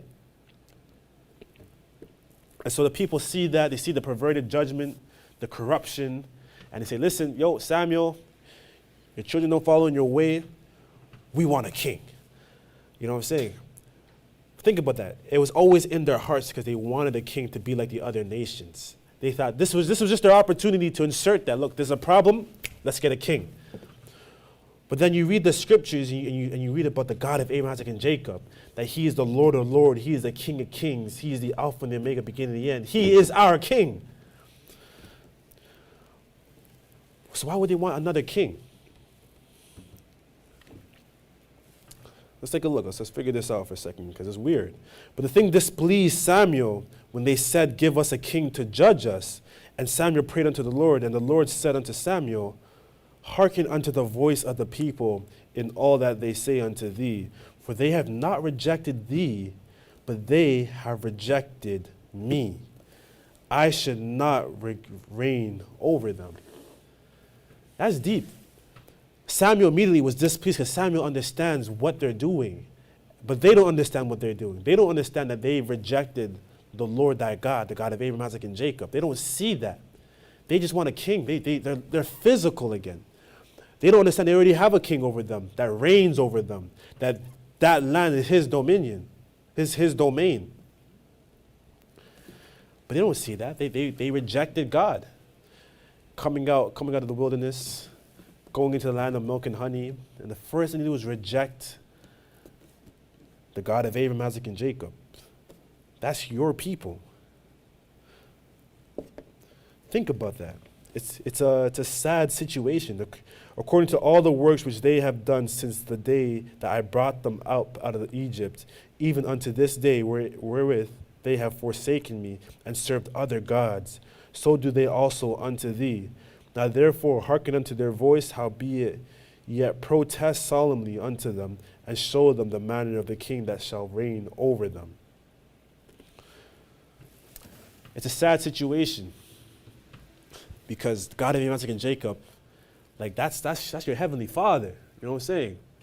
Like he wants to be with you. He wants to do the most for you, give you the best land, the land of milk and honey, give you the best foods, all the golds, all the riches. The king takes care of his people. That's the duty and the responsibility of the king, to take care of his dominion. You understand me? And he's been doing that since day one, since he brought them out of the land of Egypt, but the people were never appreciative or showed gratitude unto the Lord thy God. That they said, listen, we don't want that. They rejected him. And they insert someone else. And Samuel told all the words of the Lord unto the people that asked of him a king. And he said, this will be the manner of the king that shall reign over you. He will take your sons and appoint them to himself for his chariots and to be his horsemen. And some shall run before his chariots. And he will appoint him captains over thousands and captains over 50s, and will set them to ear his ground and to reap his harvest and to make his instruments of war and instruments of his chariots. And he will take your daughters to be confectionaries and to be cooks and to be bakers. And he will take your fields and your vineyards and your oil yards, even the best of them, and give them to his servants. And he will take the tenth of your seed and of your vineyard and give to your officers and to his servants. And he will take your manservants and your maidservants and your goodliest young men and your asses and put them to his work. He will take the tenth of your sheep, and ye shall be his servants, and ye shall cry out in the day because of your king, which ye shall have chosen you, and the Lord will not hear you in that day. Nevertheless, the people refused to obey the voice of Samuel, and they said, nay, but we will have a king over us. Can you believe that? Can you believe that, folks? It's like Samuel, look, to put it in English terms, what Samuel just told them is like, you're going to get taxed. We didn't have tax before, but now if you do this, guys, you're going to get taxed. And they say, I don't care, we want taxes. And now you got taxes.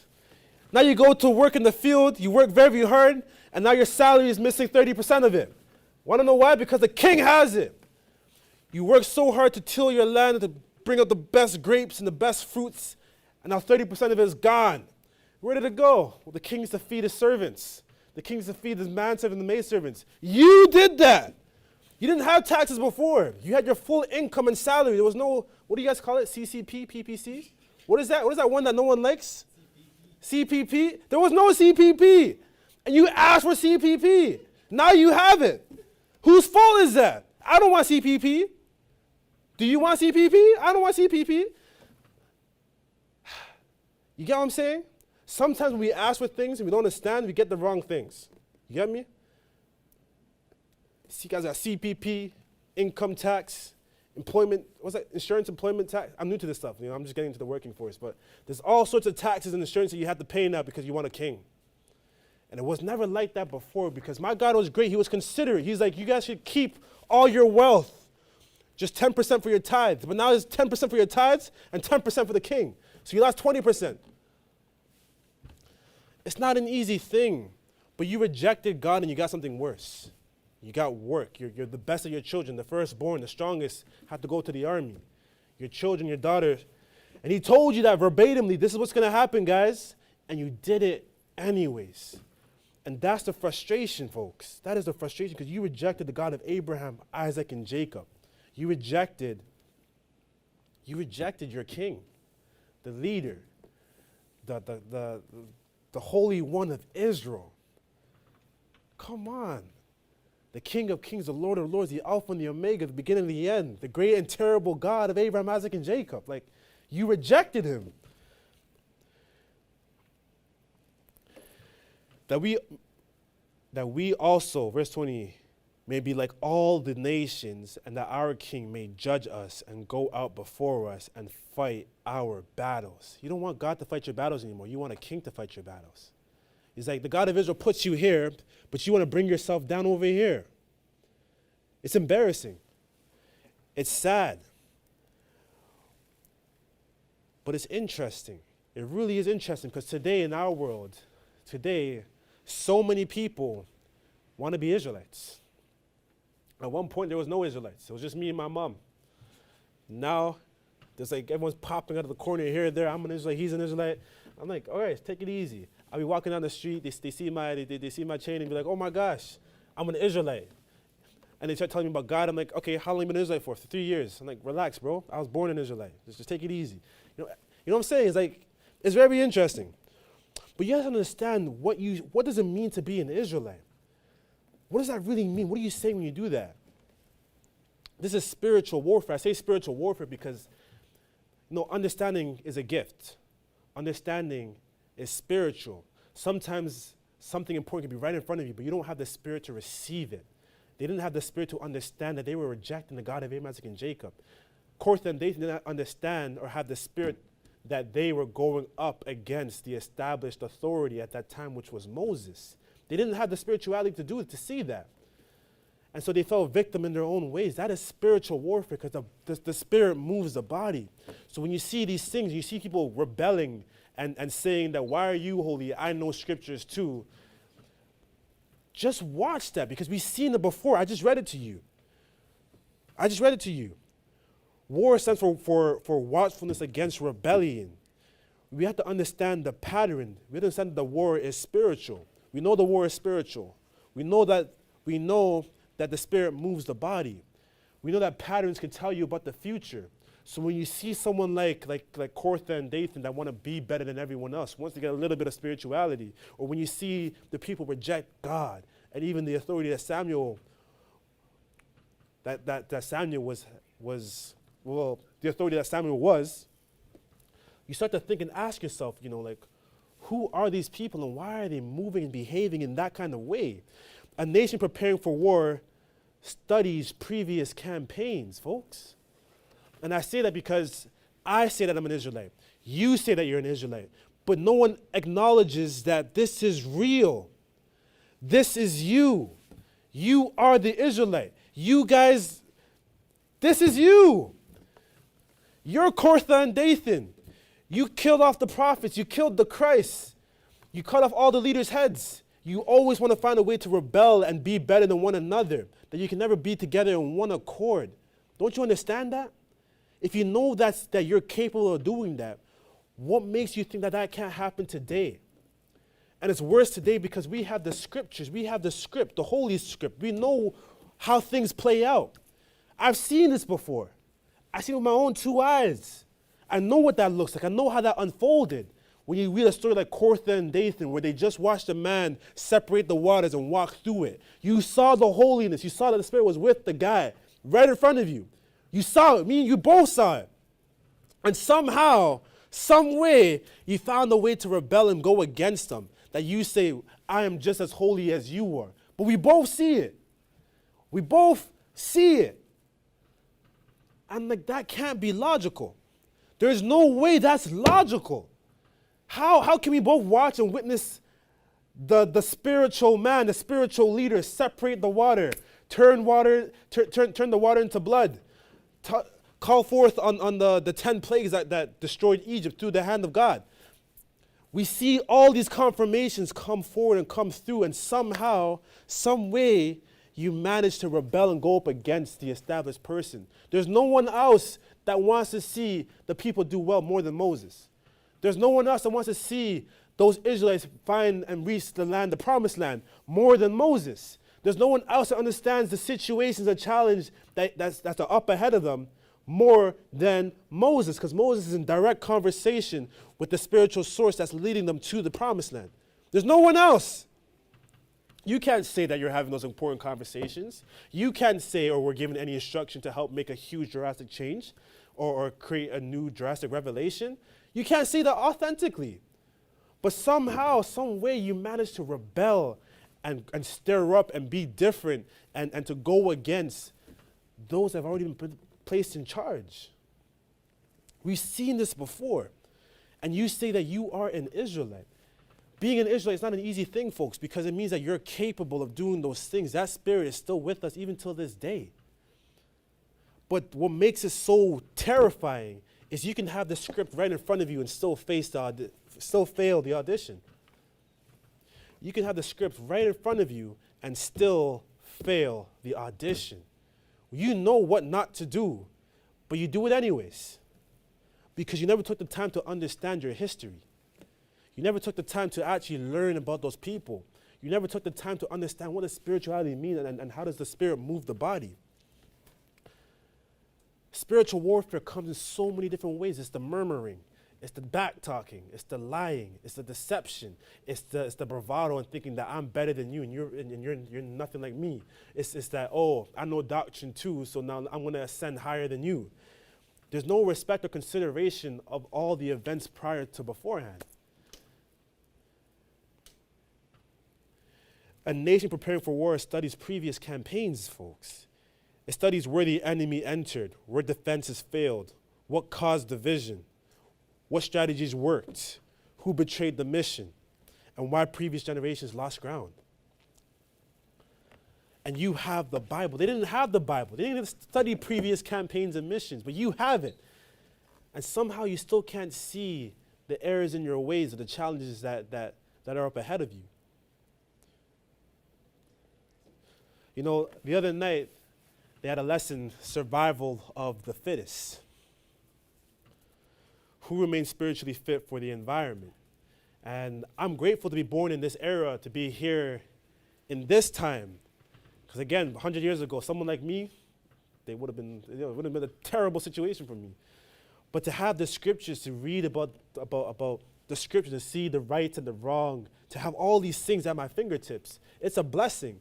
And so I'm grateful to the master teacher, Elder Shadrach, for his discipline and his knowledge and his wisdom and his understanding for bringing us back here to where we are as a people. I'm grateful for my priesthood and council for supporting him and guiding and even being managers and helping out. I'm grateful for my parents that they had the humility to actually listen and to raise up Israelites and to follow and to train us up in the way and where we should go. I'm grateful for my brethren that show what good role models do in terms of times of adversity and challenges. I'm grateful for all those things because it's not an easy thing to be an Israelite. You know, the internet likes to take a lot of quotes and say, you know, God saved his toughest battles for his strongest soldiers. But you have to understand something here for a second, folks. The only soldier God has are Israelites. And being an Israelite is the toughest battle you can ever face.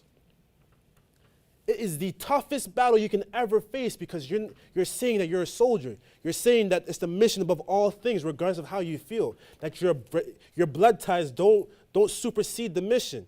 You understand that? That you believe in the God of Abraham, Isaac, and Jacob, no matter what. That when I say that I believe that I will have no other God to come before him, I believe that's me. It's not what my family thinks, it's what I think. That I will worship no other God. That I will not serve no graven images in the sky above and the earth below. That I will not covet after my neighbor's wife or after their ass or their cattle. That I will not lie or all these things is dependent on me. You get what I'm saying? If I say I believe in the God of Abraham, Isaac, and Jacob, I believe in all the things that he's done to set up this household and establishment. I believe that he sends prophets. I believe that he sends leaders. I believe he has an order and structure of things to carry out appropriately. I believe that what we do here on earth is a shadow of things to come. I believe all those things. So I got to live them out appropriately, not to what I feel, but to what it is. We read it. We read it together. I've never seen a scripture where God talks to 101 people every single time, 10 days a week. I've never seen that. But in today's world, it's like God is talking to everyone. I've never seen that. So I can't follow in your ways or do those things. I've seen what it's like to be rebellious and go against leaders. I've seen what it's like that those people killed the Christ. I've seen what it's like when those people murdered almost all the prophets. We've seen those things. So I'm not surprised when I hear murmurs or when I hear heresy and deception and propaganda. I'm not surprised when people come up and rise up in a way where it's destructive. I'm not surprised to see those that are envious to say that I am better and that I know better than even the master teacher. I'm not surprised. But what I know is this, especially in a new era, when something brand new starts, there will always be a messenger to come to help guide and lead the way. We saw that with Moses, saw that with Samuel, saw that with Jesus. There's going to always be that person I'm grateful that in this era that I was born, because you can see it so clearly. There's so many confirmations that just separates us from them in the world. And it would suck just to miss it because you never took the time to pay attention and to reflect and to review all the things that happened in your life and in this household. There's no one else before that have taught you about the scriptures. There's no one else before that brought you out of Christianity and all these other philosophies. There's no one else before that told you about the greatness that you have. No one else has done it before until now. And now, even though some of you learn a little bit of knowledge, you're so quick to assert yourself higher than everyone else, just like they did in the scriptures. Because you are an Israelite. You can definitely see it. It's in your blood. You have the movements and actions. But where I see myself and how I was taught and raised to be in this nation is to always be grateful. Not just to be grateful, but to have gratitude and to respect your elders, your teachers, and to remember where you got it from. Remember your teachers, because everyone has a teacher. Everyone has a teacher. And when you forget that, that's where things go crazy and skyrocket to the floor. Spiritual warfare is a serious thing. And I'll leave you guys with this. The past doesn't tell the present that the future can't change. The past exists for the future.